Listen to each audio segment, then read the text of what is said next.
केंद्र सरकार चलेगी संदीप जी आपके हिसाब से? 5 साल चल जाएगी? इतने सारे नेता बीजेपी में जा रहे हैं, ऐसा लगता है संदीप दीक्षित भी जाएंगे। देश का बेस्ट प्राइम मिनिस्टर आप किसे मानते हैं? या ज्यादा अन्याय मनमोहन सिंह के साथ किसने किया, आम आदमी पार्टी ने या बीजेपी ने? लोग कह रहे हैं कि आप अपनी मां की हार का बदला लेने के लिए चुनावी मैदान में उतरे। मैं चैलेंज करता हूं, आप केजरीवाल जी को बिठा दीजिए या आतिशी जी को बिठा दीजिए और मैं यहां बैठ जाऊंगा। संदीप दीक्षित अरविंद केजरीवाल को उस सीट पर हरा पाएंगे जहां से अरविंद केजरीवाल अभी तक 3 बार जीते। क्या संदीप दीक्षित कांग्रेस की तरफ से दिल्ली में मुख्यमंत्री का चेहरा भी है? आपने हाल में यह भी कहा कि अरविंद केजरीवाल मुख्यमंत्री बन ही नहीं सकते।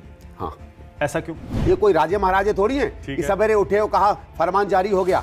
ऐसे तो काम नहीं होता जमहूरियत में, लोकतंत्र। शीला जी के जो 12 एसी थे वो भी तो सीएम का घर था, उसमें भी वो हारती तो कोई और रहता ना। उसको तो आपने इस्तेमाल किया एक महिला को बदनाम करने के लिए, उसको अय्याश ठहराने के लिए। माफ करिए, यही सब शब्द थे इनके। आपको मालूम है इनकी पार्टी का एक आरटीआई भी आया था कि मेरे पास 2 कुत्ते होते थे, मैं डॉग्स लवर हूं, कि कुत्ते कहां से खिलाए जा रहे हैं। जिस आदमी ने, जिस नेता ने आपकी माता जी को, आपकी पार्टी को, आपके प्राइम मिनिस्टर को, सरकार को इतना बदनाम किया, आपको उन्हीं के साथ अलायंस करना पड़ा। वर्स्ट प्राइम मिनिस्टर किसे मानते हैं? बेस्ट चीफ मिनिस्टर देश का आप किसे मानते हैं? देश का अगला प्रधानमंत्री कौन है? इंडिया गठबंधन का फेस किसे बनना चाहिए? देश का सबसे भ्रष्ट नेता आप किसे मानते हैं?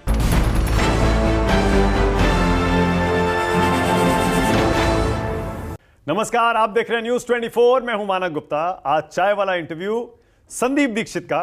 संदीप दीक्षित पूर्व लोकसभा सांसद हैं, इस बार अरविंद केजरीवाल के खिलाफ दिल्ली में चुनाव लड़ रहे हैं और आप जानते ही हैं पूर्व मुख्यमंत्री शीला दीक्षित के बेटे भी हैं। बहुत स्वागत आपका चाय वाला इंटरव्यू में संदीप जी। शीला दीक्षित को अरविंद केजरीवाल ने हराया था, आप अरविंद केजरीवाल के खिलाफ ही चुनावी मैदान में हैं। लोग कह रहे हैं कि आप अपनी मां की हार का बदला लेने के लिए चुनावी मैदान में उतरे। नहीं, वो मेरे ख्याल से थोड़ा सा ज्यादा स्वाभाविक है। लोग कहेंगे अगर आपकी टीम की या आपकी फैमिली का कोई किसी को हराता है तो आप एक तरीके से जब उनके खिलाफ लड़ते हैं तो होता बदला लेने के लिए। पर उसमें कोई बहुत बदले अदले का मामला नहीं है। हाँ, ये जरूर है कि जो माहौल बनाया था 12, 13, 14 में, जिन कारणों से एक बहुत ही अच्छी सरकार हार गई और जो हम लोगों के हिसाब से बहुत सीधी बात, एक फरेब का और झूठ का जो माहौल बनाया था, उसके खिलाफ अपनी बात रखना और उस पहले माहौल को तोड़ना और सच को सामने लाना, वो एक अंदर में तो कसक है, हम में है, कांग्रेस में है, सब में है कि नहीं। जो ठीक है, आप राजनीतिक मुद्दों से जीते, आप तथ्य के मुद्दों से जीते, कोई दिक्कत नहीं है। पर आप बिल्कुल एक ऐसा माहौल खड़ा कर दें जिसके कोई सर पैर ना हो, तो फिर एक लगता है कि वो एक ऐसी चीज है जिससे हमें एक युद्ध करना चाहिए। मतलब वो शीला जी की हार आज भी चुभती है संदीप दीक्षित को? तो हार का इतना नहीं है, हारे तो पहले भी हैं भाई। 89 में भी हारे थे, उसके बाद शीला जी 97-98 में खड़ी हुई थी, तब भी हारी थी। दो एक इलेक्शन हारे, 19 में खड़ी हुई थी, तब भी हारी थी। हार का नहीं दिक्कत होती है। देखिए, अगर आप राजनीतिक कारणों से हारें या उन कारणों को जानें, लेकिन अगर आप कुछ करें, कुछ एक माहौल बने और उसको बिल्कुल झुटला के एक दूसरा एक तस्वीर बना दी जाए, तब लगता है कि ये चीटिंग थी, कि ये ठीक नहीं था। बेईमानी से हराया। बेईमानी से हराना नहीं, चीटिंग का एक मतलब केवल बेईमानी नहीं होता है।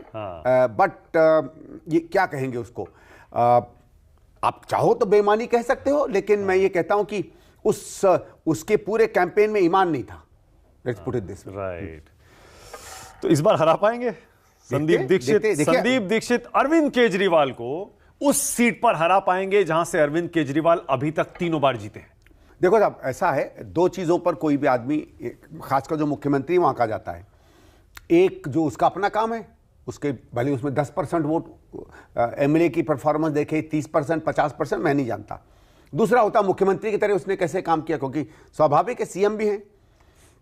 तो जो मैंने पिछले 10-15 दिन में कॉन्स्टिट्यूंसी में देखा है, मुख्यमंत्री के विधायक के रूप में उनका काम और उनकी प्रस्तुति दोनों नदारद रही है।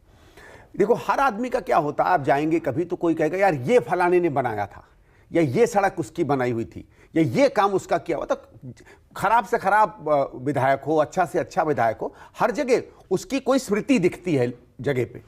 तो मुझे कहीं किसी ने ये नहीं बताया कि साहब ये काम केजरीवाल 3 बार से कैसे जीत रहे हैं फिर वो तो माहौल की बात है। 67 सीट, 62 तो कह रहे हैं, वो माहौल की बात है, वो माहौल की बात है। 3 बार कैसे माहौल पर जीत सकते हैं? 2 बार तो इतनी बड़ी मेजोरिटी। देखिए, क्योंकि माहौल क्या है, माहौल ने इनको क्या किया, माहौल ने कांग्रेस को डिस्क्रेडिट किया, माहौल ने यह बताया कि कांग्रेस भ्रष्ट है, गरीबों के खिलाफ है, उसने कोई काम नहीं किया। वो जब आप माहौल बना देते हैं तो जो एंटी बीजेपी वोट है वो सिमट के एक पार्टी में रह जाता है।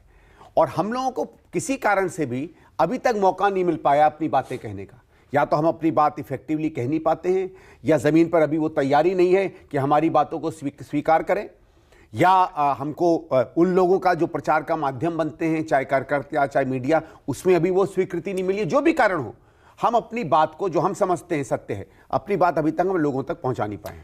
आपको भी, आप ज्यादा अच्छे से बता पाएंगे, क्या शीला जी अपने साथ ये दुख, ये चुभन लेकर गई हैं कि उनके साथ गलत हुआ? नहीं, आई थिंक वो जो चीज़ वो हम लोगों को कहती थी 2013 में भी, वो कहती थी कि आई एम सरप्राइज्ड कि लोग इतनी नफरत क्यों करते हैं, मैंने ऐसा क्या किया है गलत। क्योंकि वो जानती थी क्या उन्होंने किया है ना। और देखिए, वो ये नई एज की पॉलिटिशियन नहीं थी कि सोशल मीडिया पे आप कुछ कह दीजिए, व्हाट्सएप पे झूठ आए तो सत्य माना जाए, उसमें जो कह दीजिए वो लोग समझेंगे। जब उनको निर्भय के कारण उन पर सवाल पूछे जा रहे थे, कॉमनवेल्थ पे उन पर सवाल पूछे जा रहे थे, तो वो तो बार बार कह रही थी कि सवालों में ही कुछ नहीं है। और सवालों में ही कोई, जब वो तो पता चल गया ना, पिछले 10-11 साल में तमाम फाइलें खंगाल ली, तमाम इंक्वायरियां हो गई।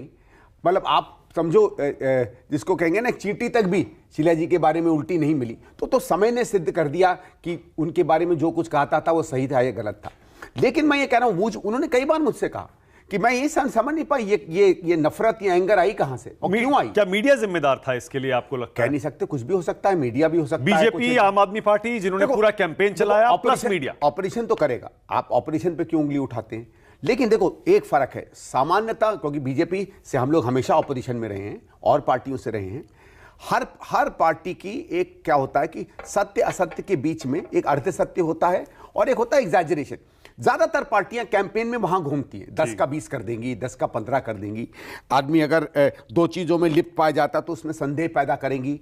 अगर आपने चाकू उठाया तो कहेंगे हो सकता मार ही रहा था, इतना तक जाता है। हाँ।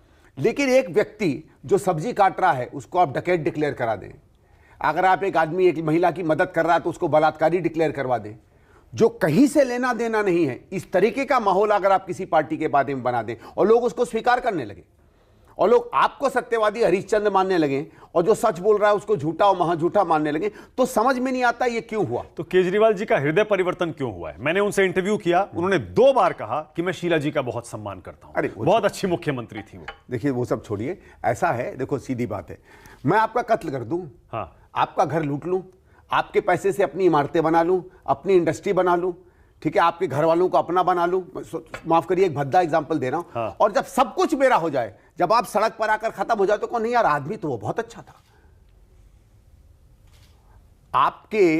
आपने अब ये बात की तो उसका क्या, उसका पॉलिटिक्स में क्या लेना देना है? अगर आपने समझ लीजिए किसी व्यक्ति को गलत ब्लेम करके आपने कहा इन्होंने कहा 70 साल दिल्ली में कुछ नहीं हुआ, तो अगर शीला जी ने दिल्ली बनाई थी तो फिर ये स्टेटमेंट क्यों दे रहे थे?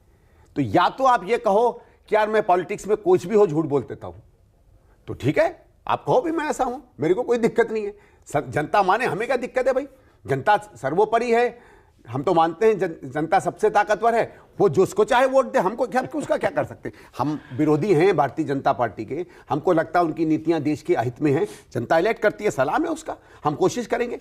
लेकिन वही मैं कह रहा हूं, इस सब का कोई मतलब नहीं होता। मैं जैसे आपसे कह रहा हूं, अगर आप किसी को किसी चीज का, मैं सारे कागज बदल के आपका घर अपना ले लूं, हाँ। आपको बेघर कर दूं और फिर कहूं यार देखो घर परिवार तो वही चला रहा, आदमी अच्छा था, आदमी अच्छा था, बहुत बढ़िया था, बल्कि ये घर उसी का होना चाहिए था, ये छोड़ो कॉलोनी उसी की होनी चाहिए थी, तो उसका कोई मतलब नहीं है। क्या संदीप दीक्षित कांग्रेस की तरफ से दिल्ली में मुख्यमंत्री का चेहरा भी है क्या? नहीं, बिल्कुल नहीं, बिल्कुल नहीं। देखिए वो क्यों नहीं? नहीं, पहली चीज, एक तो कोइंसिडेंस है क्योंकि शीला जी यहां से थी, हाँ। अरविंद केजरीवाल ने उनको चुनौती दी, वो वहां से जीते और वो प्रमुख उनके कैंडिडेट थे सीएम के, क्योंकि उनकी पार्टी जीती इसलिए वो बन गए। तो ये कोई ऐसा नहीं है कि जो नई दिल्ली से लड़ता है या सीएम के खिलाफ लड़ता है वो सीएम बनता है। मुझको शायद इसलिए पार्टी ने डाला है क्योंकि मैं पिछले 7-8 साल से हमेशा इनकी आलोचना करता रहा हूं, इनकी जितने भी क्लेम्स थी उसके बारे में आंकड़ेवार, इनके अपने दस्तावेजों को इस्तेमाल कर इन्हीं पर प्रश्न उठाता रहा हूं और इतना मुझे संतोष है, आज तक इन्होंने मेरे किसी उठाए हुए प्रश्न का जवाब नहीं दिया आज तक। तो लगता है कि या तो आप समझते हो कि मेरा जो प्रश्न है उसके जवाब से आप डरते हो, या प्रश्न आप जानते हो उसका आप निरुत्तर। पर मैं ये कह रहा हूं, हाँ। इसलिए शायद पार्टी को लगा होगा कि भाई क्योंकि ये कॉन्स्टेंटली अरविंद केजरीवाल जी के बारे में चीजें कहता रहता था, हम में औरों से ज्यादा प्रमुखता से, और क्योंकि एक बैकग्राउंड है भाई इनकी मां लड़ी हैं, मैं खुद वहाँ 2 बार चुनाव में कमिटीज़ में रहा जो संचालित करती हैं, क्योंकि 2003 के बाद तो खुद ही सांसद हो गया था, तो मैं ईस्ट दिल्ली चला गया, तो उनको लगता होगा कुछ पहचान है, वर्कर जानते होंगे, तो शायद अच्छा कैंडिडेट होगा। नहीं, पर अगर मान लीजिए कांग्रेस की सरकार आती है तो आपको मुख्यमंत्री बनाया जा सकता है ना, मतलब अगर बनाती है पार्टी या विधायक फैसला करते हैं तो आप तैयार है ना उसके लिए? वो तो हाइपोथेटिकली तो कोई भी बन सकता है। हाँ। नहीं, पर वो इशू नहीं है। देखिए, पर आप खुद को रेस से बाहर नहीं कर रहे ना भाई, अगर स्थिति आई, मान लीजिए विधायक भी कहे, पार्टी भी कहे, तो आप तैयार हैं? देखिए, बात वो नहीं होती कौन तैयार है कौन नहीं, बात ये है कि कुछ प्रथाएं होती है। हाँ। हमारे यहाँ या तो पीसीसी प्रेसिडेंट, ठीक है, उसकी प्राथमिकता होती है, या कोई 2-1 ऐसे लोग हैं जिनके नाम पर चुना जाए उनकी प्राथमिकता होती है, या सीनियर लीडर्स की प्राथमिकता होती है। मैं तीनों में नहीं, सीनियर हूं क्योंकि मैं 2 बार सांसद रहा हूं और क्योंकि हमारे पास उस सीनियरिटी के शायद बहुत नेता अभी दिल्ली में है नहीं। पर अगर आपको ये कह दें कि मैं कांग्रेस का सबसे लोकप्रिय हूं, मेरे गाने ही चुनाव लड़ा, तो वो ऐसा कुछ है नहीं। पर यही तो बात है ना संदीप जी कि अरविंद केजरीवाल के खिलाफ ना कांग्रेस कोई चेहरा दे पा रही है, ना बीजेपी कोई चेहरा दे पा रही है, इसीलिए लोग कह रहे हैं इस बार भी मैदान साफ है, कोई नहीं रोक सकता केजरीवाल को। हो सकता वो जनता क्या चाहेगी क्या नहीं चाहेगी, पर मुझे नहीं लगता ऐसी कोई कहानी है। मुझे नहीं लगता है कि कोई जनता साहब, और बहुत से चुनाव में चेहरे नहीं दिए गए हैं और पार्टियां जीती हैं, और बहुत से चुनाव में चेहरे दिए गए हैं और पार्टियां हार गई हैं। भाई एक तरीके से हमने हुड्डा जी का चेहरा दिया था ना, हाँ। नहीं बन पाया, जो भी कारण है। मैं ये नहीं कह रहा हूं हुड्डा जी पे कोई सवाल नहीं है, कांग्रेस के निर्णय पे कोई सवाल नहीं है। बीजेपी ने जब जीता था पहली बार, जब खट्टर साहब बने थे, कोई चेहरा नहीं था। सही है। तो ऐसा नहीं है, कभी परिस्थिति क्या बनती है क्या नहीं बनती है वो अलग अलग होता है। इस बार ग्राउंड पर आपका फीडबैक क्या है? कितनी सीटें कांग्रेस को आ रही हैं, कितनी आम आदमी को और बीजेपी को? देखो साहब, कांग्रेस का मैं ये बताऊं, कांग्रेस का एक उठ रहा है, इसमें कोई दो राय नहीं है, ठीक है, इसमें कोई दो राय नहीं है कि हमारा एक ग्राफ उठ रहा है। और इस कारण से आप देखिएगा ये तमाम सडनली ये स्कीम और ये फ्री करना और महिला मुख्यमंत्री और ये तमाम चीज़ें भारतीय आम आदमी पार्टी की तरफ से आने लगी हैं। दूसरा, मुझे एक और चीज़ बड़ी अच्छी लग रही है, क्योंकि शायद ये बात आप भी मानते होंगे कि आप दिल्ली के किसी कूचे चौराहे पे आप चले जाइए, ये बात तो होती है कि साहब दिल्ली तो शीला जी ने बनाई थी। कोई ऐसा व्यक्ति नहीं है जो इस बात से सहमत नहीं, और अपने आप ही बात होती है। और मैं तो उतना थोड़ी कोई घूमता हूं, मुझे मित्र यार सब बताते हैं कि जिन जगहों पे, जिन चौराहों पे, जिन मोटरसाइकिलों पे, जिन स्कूटरों पे पहले एक बिल्कुल उल्टी बात कही जाती थी, वहां एक तरीके से लोग अपनी स्मृति में उनकी बात कर रहे हैं शीला जी की। तो वो माहौल जो है, उसमें जो भी डेवलपमेंट ओरिएंटेड दिल्ली वाला है, उसको हम अपनी तरफ खींच पाएंगे अगर हमने अच्छा कैंपेन किया। वो वोट आम आदमी से भी आएगा और काफी हद तक बीजेपी से भी आएगा। शीला जी ने अपनी ऑटोबायोग्राफी में शायद खुद लिखा था कि 15 साल के शासन के बाद जो फर्स्ट टाइम वोटर था, वो नई जो दिल्ली बनी थी उसको वो फॉर ग्रांटेड लेने लगा था। ये उन्होंने खुद लिखा है। इसका मतलब ये माना है कि आज का जो वोटर है वो शायद शीला जी को नहीं याद करता है। नहीं, यंगस्टर्स में दिक्कत है। एग्जैक्टली, उसने जो पुरानी जो अब देखी है 10-12 साल में, वो लगता है कि हाँ दिल्ली तो ऐसी ही थी, अब वो और चाहता है। देखिए, वो तो ठीक है, वो और चाहता है, उसमें तो हम लोग आते हैं ना, क्योंकि देखिए वो जो और चाहता है उसे 10 साल में नहीं मिला है। उसे 10 साल में हाँ एक हाईली सब्सिडाइज सरकार मिली है, और वो सब्सिडी वाली सरकार कोई सब्सिडी नई नहीं लाई है। भाई कांग्रेस भी सब्सिडी देती थी, हम लोग बिजली में 60-65% देते थे, इसने कुछ हद तक 100% कर दी। हमारी वाटर सब्सिडी 90%, 80-90% थी, इसने 100% कर दिया। तो ऐसा कोई नहीं है कि इसने कोई 100% सब्सिडी कर दी। डीटीसी तब भी सब्सिडी दिया करती थी, भाई जो टिकट 7 रुपए की थी वो 2 रुपए में बिकती थी, इसने महिलाओं के लिए टोटली फ्री कर दी। तो इसमें उसी वजह से जीत रहे हैं क्या? नहीं, काफी अट्रैक्शन उसका आया, लेकिन उसके अलावा जो एक शहर में काम होना चाहिए, क्योंकि शहर में मैंने एक चीज देखी सांसद बनने के पहले, कि शहर अगर अपनी आने वाली चुनौतियों का इंफ्रास्ट्रक्चर, चुनौतियां आने के पहले अगर नहीं बना पाता तो फिर कभी नहीं बना पाएगा। जो आज दिल्ली में दिक्कतें आपको दिख रही हैं, वो इसलिए दिख रही हैं कि 10 साल वो काम नहीं हुआ। 2012 में एक मीटिंग में हम लोग कई सांसद थे, विधायक बैठे हुए थे, शीला जी ने हम लोगों से कहा, बात करते करते मेरे ख्याल से उनको लग रहा था कि 2013-14 के बाद वो बहुत इंटरेस्टेड नहीं थी कंटिन्यू करने का। ऐसा भी नहीं लग रहा था कोई हारेंगे, लेकिन सब था, वो 2G 3G ये सब माहौल चल रहा था। तो उन्होंने कहा था कि देखो 2024 तक की मैंने दिल्ली बना दी है, सीधे कहा। सब चीज हो गई है, पानी की प्रिपरेशन, बिजली की प्रिपरेशन, रोड्स की प्रिपरेशन, टैरिफ की ट्रैफिक की प्रोजेक्शंस, स्कूल की प्रोजेक्शंस, हाई स्कूल में कितना चाहिए, 24 तक का मैंने पूरा इंतजाम कर दिया है। उसके बाद आप लोग देखना। तो एक तरीके से वो कह रही थी मैं I hand over Delhi to you. तो वही मुझे लगता है कि वो जो 24 तक इसलिए कुछ बनाने की जरूरत नहीं थी। लेकिन आप बड़ी बात कह रहे हैं। लेकिन दिक्कत सुनिए, दिक्कत क्या है कि 24 तक की दिल्ली तक, या समझ लीजिए 20, 22, 24, 25, जब आदमी 24 कहता है तो 1-2 साल ऊपर नीचे तो हो जाता है। इसके आगे का जो इंतजाम करना था वो ये सरकार नहीं कर रही है।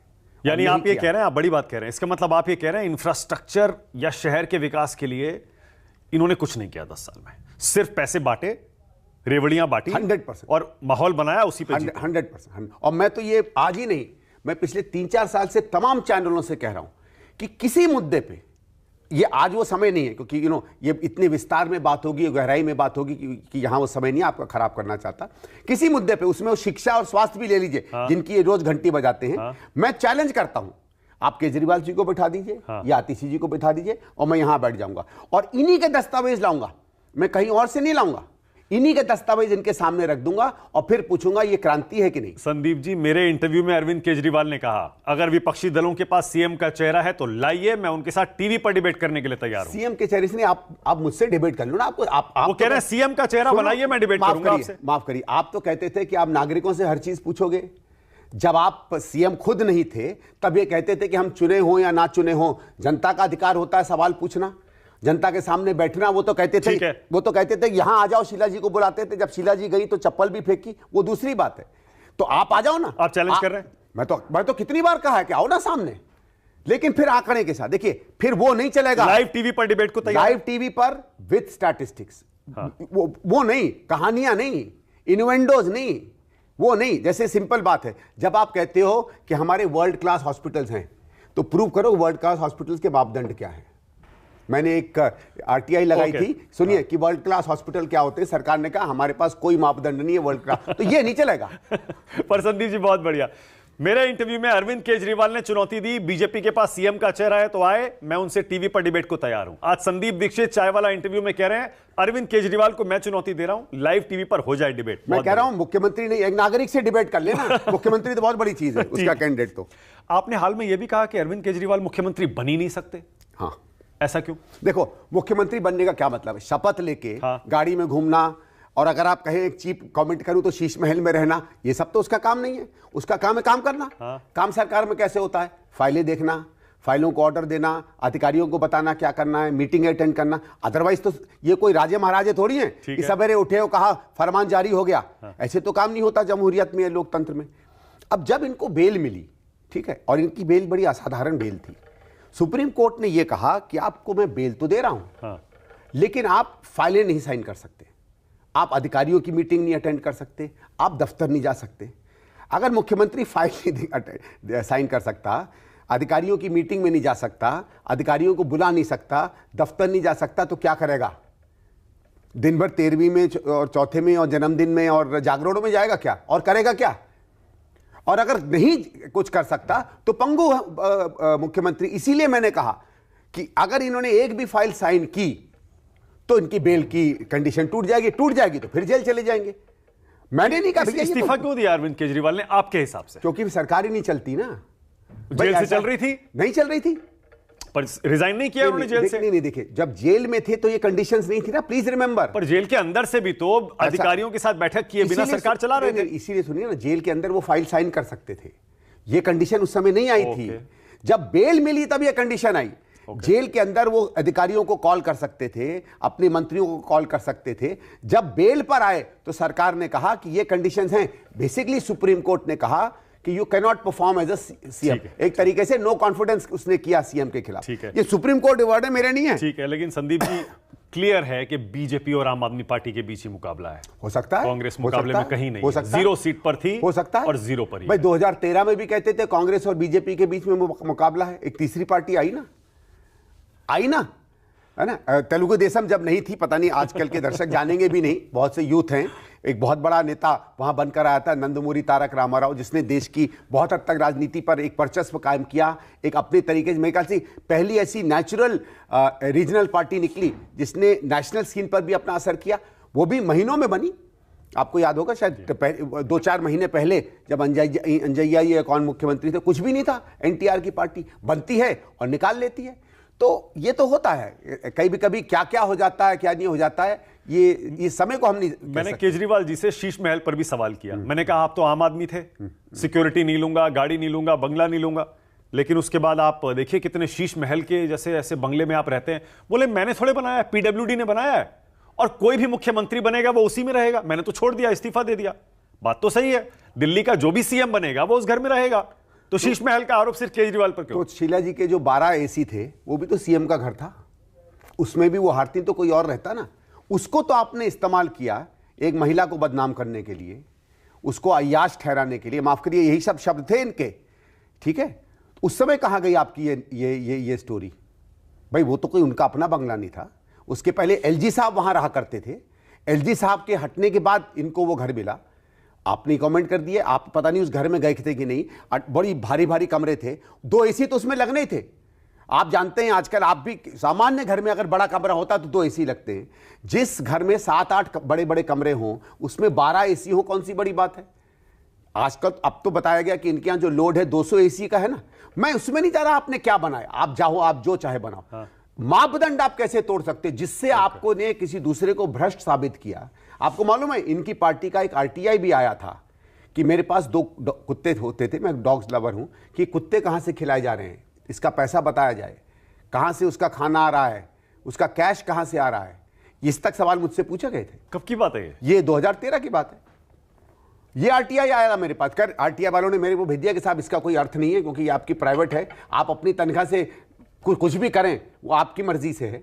लेकिन यहां तक जो है, और मुझको 5-5, 6 बार वो चिट्ठी जो है इनकम टैक्स उसके इंफॉर्मेशन कमिश्नर को भेजी गई कि ये जवाब नहीं दे रहे। फिर इंफॉर्मेशन कमिश्नर का ये सरकार के परव्यू में नहीं आता है, पब्लिक इंटरेस्ट में नहीं है। ओके। अब आपने पिछले 5-7 साल में जो मुहिम चलाई, आपने भी खुद बहुत इन्वेस्टिगेशंस की हैं आम आदमी पार्टी सरकार के खिलाफ, अपने स्तर पर भी की हैं, आरटीआई के जरिए भी की हैं। आपको क्या पता चला इस सरकार में क्या क्या गड़बड़ियां चल रही थी जो आपने ढूंढी? देखिए, जैसे शराब घोटाला कहते हैं कि कांग्रेस पार्टी ने ही खोद कर निकाला सबसे पहले। जी, बल्कि उसमें हमारे पूर्व जो अध्यक्ष अनिल चौधरी, उन्होंने ही चिट्ठी भेजी। अब जैसे मैं बताता हूं कि क्या होता है, कई चीजें तो हम लोगों ने आरटीआई के माध्यम से पता किया, बहुत है हमारे पास, धीरे धीरे हम उसको भेजते भी रहे हैं सरकार में।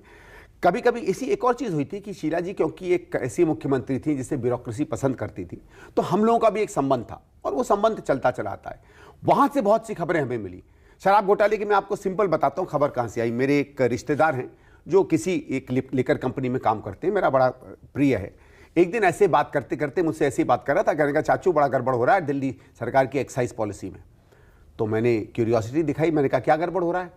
तो उनके ये शब्द हैं, उन्होंने बताया कि ये हम लोगों ने कहा है और हम लोग 800 करोड़ दे रहे हैं। ये मैं बताता हूँ उसके शब्द हैं, कोई माने ना माने, गलत सही मैं नहीं कह रहा। चलो मैंने उससे कहा यार ऐसा कुछ नहीं होता है, कोई इतनी पॉलिसी नहीं चेंज होती है, एक तरीके से डिसमिस कर दिया। 2-3-4 महीने बाद जब पॉलिसी आई, हूबहू वही थी जो उसने मुझे बताई। मेरा माथा ठनका, मैंने कहा यार ये तो गड़बड़ है। एक्साइज पॉलिसी पहले से पता चल जाए तो प्रॉब्लम है ना। ऐसी कई इंस्टेंसेस हैं। दूसरा, बहुत सा हमने रिसर्च किया, जैसे मैं आपको बता रहा हूं, इनकी जितनी भी डेवलपमेंट की या अचीवमेंट्स की क्लेम है, इंक्लूडिंग एजुकेशन, सही में मैं आपको बताता हूं, उनमें घोटाले हैं क्या? कुछ घोटाले भी हैं और झूठ भी है। जो उन्होंने क्लेम किया कि हमने क्रांति करती है, देखिए झूठ और सच तो पॉलिटिक्स में आप भी खुद कह रहे हैं चलता है। मैं तथ्य को लेकर बात कर रहा हूं। हाँ। इसलिए मैं झूठ और तथ्य क्लेम की नहीं कह रहा। हाँ। क्लेम में मैं कह सकता हूं मैं अमिताभ बच्चन इतना सुंदर हूं, कोई दिक्कत नहीं है। लेकिन अगर मैं कहूं 8 फुट का हूं तो आप कहोगे यार 8 फुट के तो नहीं हो, है ना। कुछ तो ऐसी चीजें। भ्रष्टाचार कहां है? कौन सा भ्रष्टाचार हुआ है? शराब घोटाले के अलावा हमने तो ऐसा कोई और स्कैम और उसके कागज देखे नहीं, कहीं कोई केस नहीं है, कहीं कुछ नहीं है। देखिए सिंपल चीज है, आपको याद होगा इन्होंने बात की थी हमारे कमरे बहुत सुंदर बने, ठीक है। नॉर्मल कमरा दिल्ली सरकार में 8 से 12 लाख का बनता है, इनका 22 से 24 लाख का बन रहा है। और मैं उसमें एक सिंपल चीज आपको बताता हूं, ये यहां डिबेट की बात नहीं, मैं इस तरह की बात करना नहीं चाहता क्योंकि मैं ज्यादा इस लाइन पर जाता नहीं हूं। लेकिन इन्होंने, मुझे याद है शीला जी के समय एक ऑपरेशन रूपांतर हुआ था जिसमें कमरों का ट्रांसफॉर्मेशन हुआ था। और अगर आप, मुझे पता होता है तो मैं अपना लैपटॉप लेके आता हूं, आप उन कमरों को और उस ट्रांसफॉर्मेशन को देखिएगा, आपको लगेगा कि आज जिन स्कूलों की ये फोटो दिखा रहे हैं ये तो तब के स्कूल हैं। मैसिव ट्रांसफॉर्मेशन हुआ था, लेकिन उस समय शुरू हुआ था, नई सरकार आई, नई सरकार ने उसको थोड़ा बड़े स्केल में किया क्योंकि उस समय रिजल्ट्स का ट्रांसफॉर्मेशन बहुत बड़ा था जो इनके ट्रांसफॉर्मेशन को बौना दिखाता है। पर वो छोड़िए। तो शीला जी के पास मुझे याद है हम लोग एक मीटिंग में थे, कुछ लोग आए, उनका के साथ नीचे ग्रेनाइट की फ्लोर्स बनाइए। मैडम ने यह कहा ग्रेनाइट की फ्लोर जो है हमारे यूनिट रेट में नहीं आती है, उस मार्केट रेट पे चलती है, मार्केट रेट पे भ्रष्टाचार होता, मैं इसको नहीं करने दूंगी। इन्होंने क्यों किया? ग्रेनाइट में, ग्रेनाइट से मुझे एक चीज बताओ, ग्रेनाइट से क्या शिक्षा बेटर हो जाती है? टीचर बेटर पढ़ाने लगता है, बच्चे ज्यादा सीखने लगते हैं? क्या है? अगर वही फ्लोर आधी कीमत पे, 1/4 कीमत पे टाइल्स पे बन सकती है तो संगमरमर और ग्रेनाइट लगाने की क्या जरूरत है? हम घर में लगाएं, हम दिखावा करना चाहते हैं, शो करना चाहते हैं, या हमें पसंद है, ठीक है। पब्लिक गुड्स तो ऐसे नहीं खर्च होते ना। ऐसे करके तमाम एग्जाम्पल्स हैं। अब जैसे एक मैं आपको छोटा बताता हूं, इन्होंने सुएज ट्रीटमेंट प्लांट्स के 4 पैकेजेस अप्रूव किए। डीपीआर 14 लाख का था, अलॉटमेंट हुआ 19 लाख में। कैसे हो गया भाई? ये तो खुद कहते हैं ना कि एक जमाने में मैंने कीमतें कम कर दी थी फ्लाईओवर्स की, याद है? और वो भी सरासर झूठ है। उसको फैक्ट में मैं आपको बता देता हूं, अगर आप कहेंगे तो मैं आपको पीडब्ल्यूडी के नंबर्स भेज देता हूं। हुआ क्या, जैसे कोई एक एग्जांपल देता हूं। ये एक बताते हैं कि एक फ्लाईओवर जो है 450 करोड़ में शीला जी ने किया, मैंने उसको 293 करोड़ में बना दिया। बिल्कुल सही नंबर है। अब नंबर का तथ्य देख लीजिए। डीपीआर बनता है, डिटेल प्रोजेक्ट रिपोर्ट, 2011 में।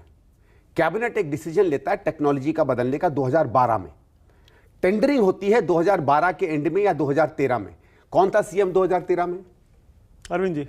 शीला जी। शीला जी एंड में थी, उसके बाद ये शीला जी गई हैं अक्टूबर नवंबर में। टेंडरिंग होती है जनवरी फरवरी में। ठीक है। टेंडर आता है 293 करोड़ का। तो पैसा किसने बचाया?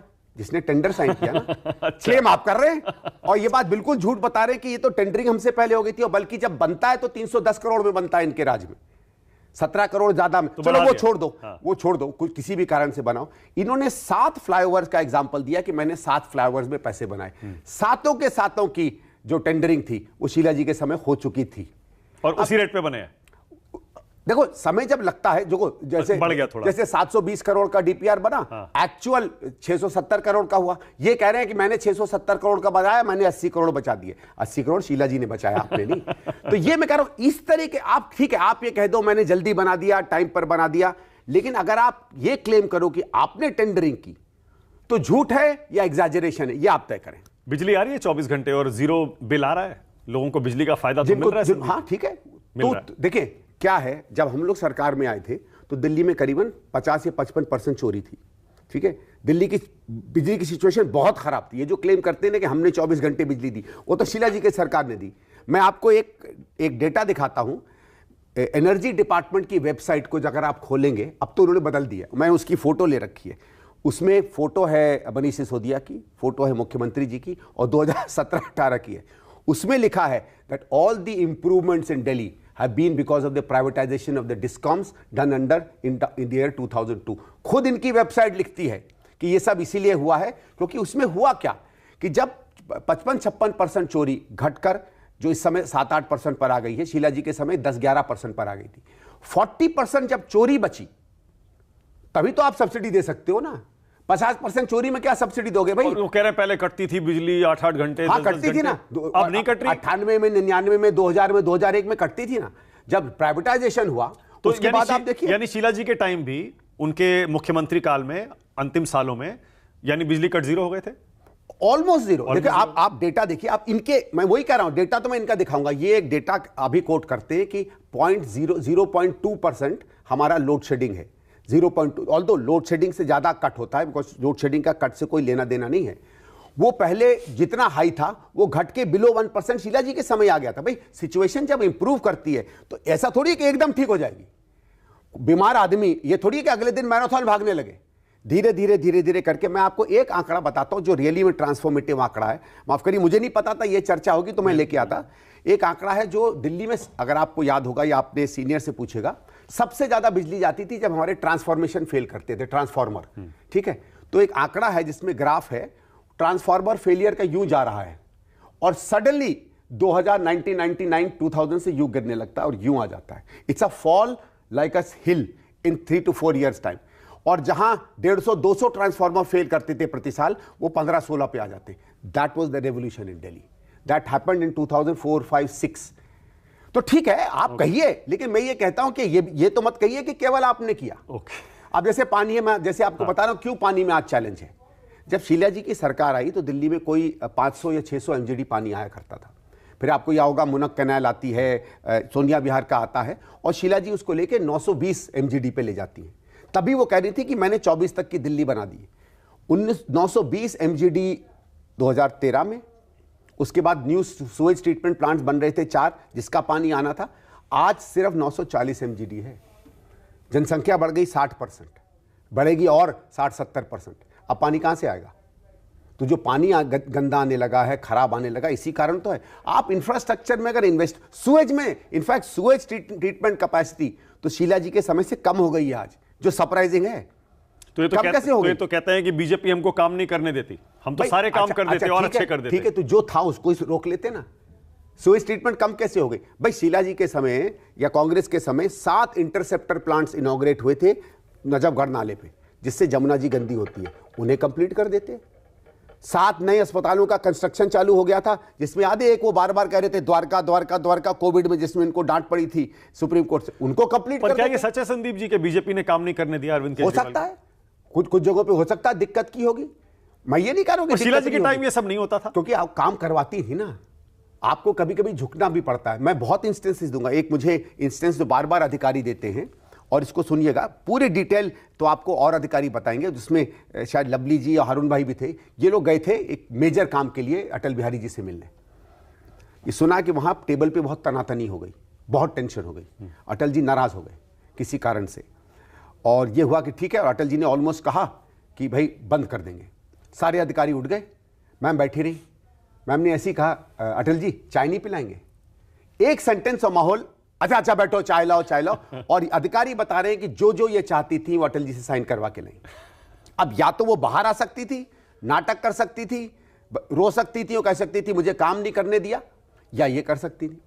एक छोटा और उदाहरण देता हूं, आपको याद होगा सीएनजी का बहुत बड़ा क्राइसिस आया था। हाँ। और पता नहीं ये कहानी लोगों को आज याद नहीं है।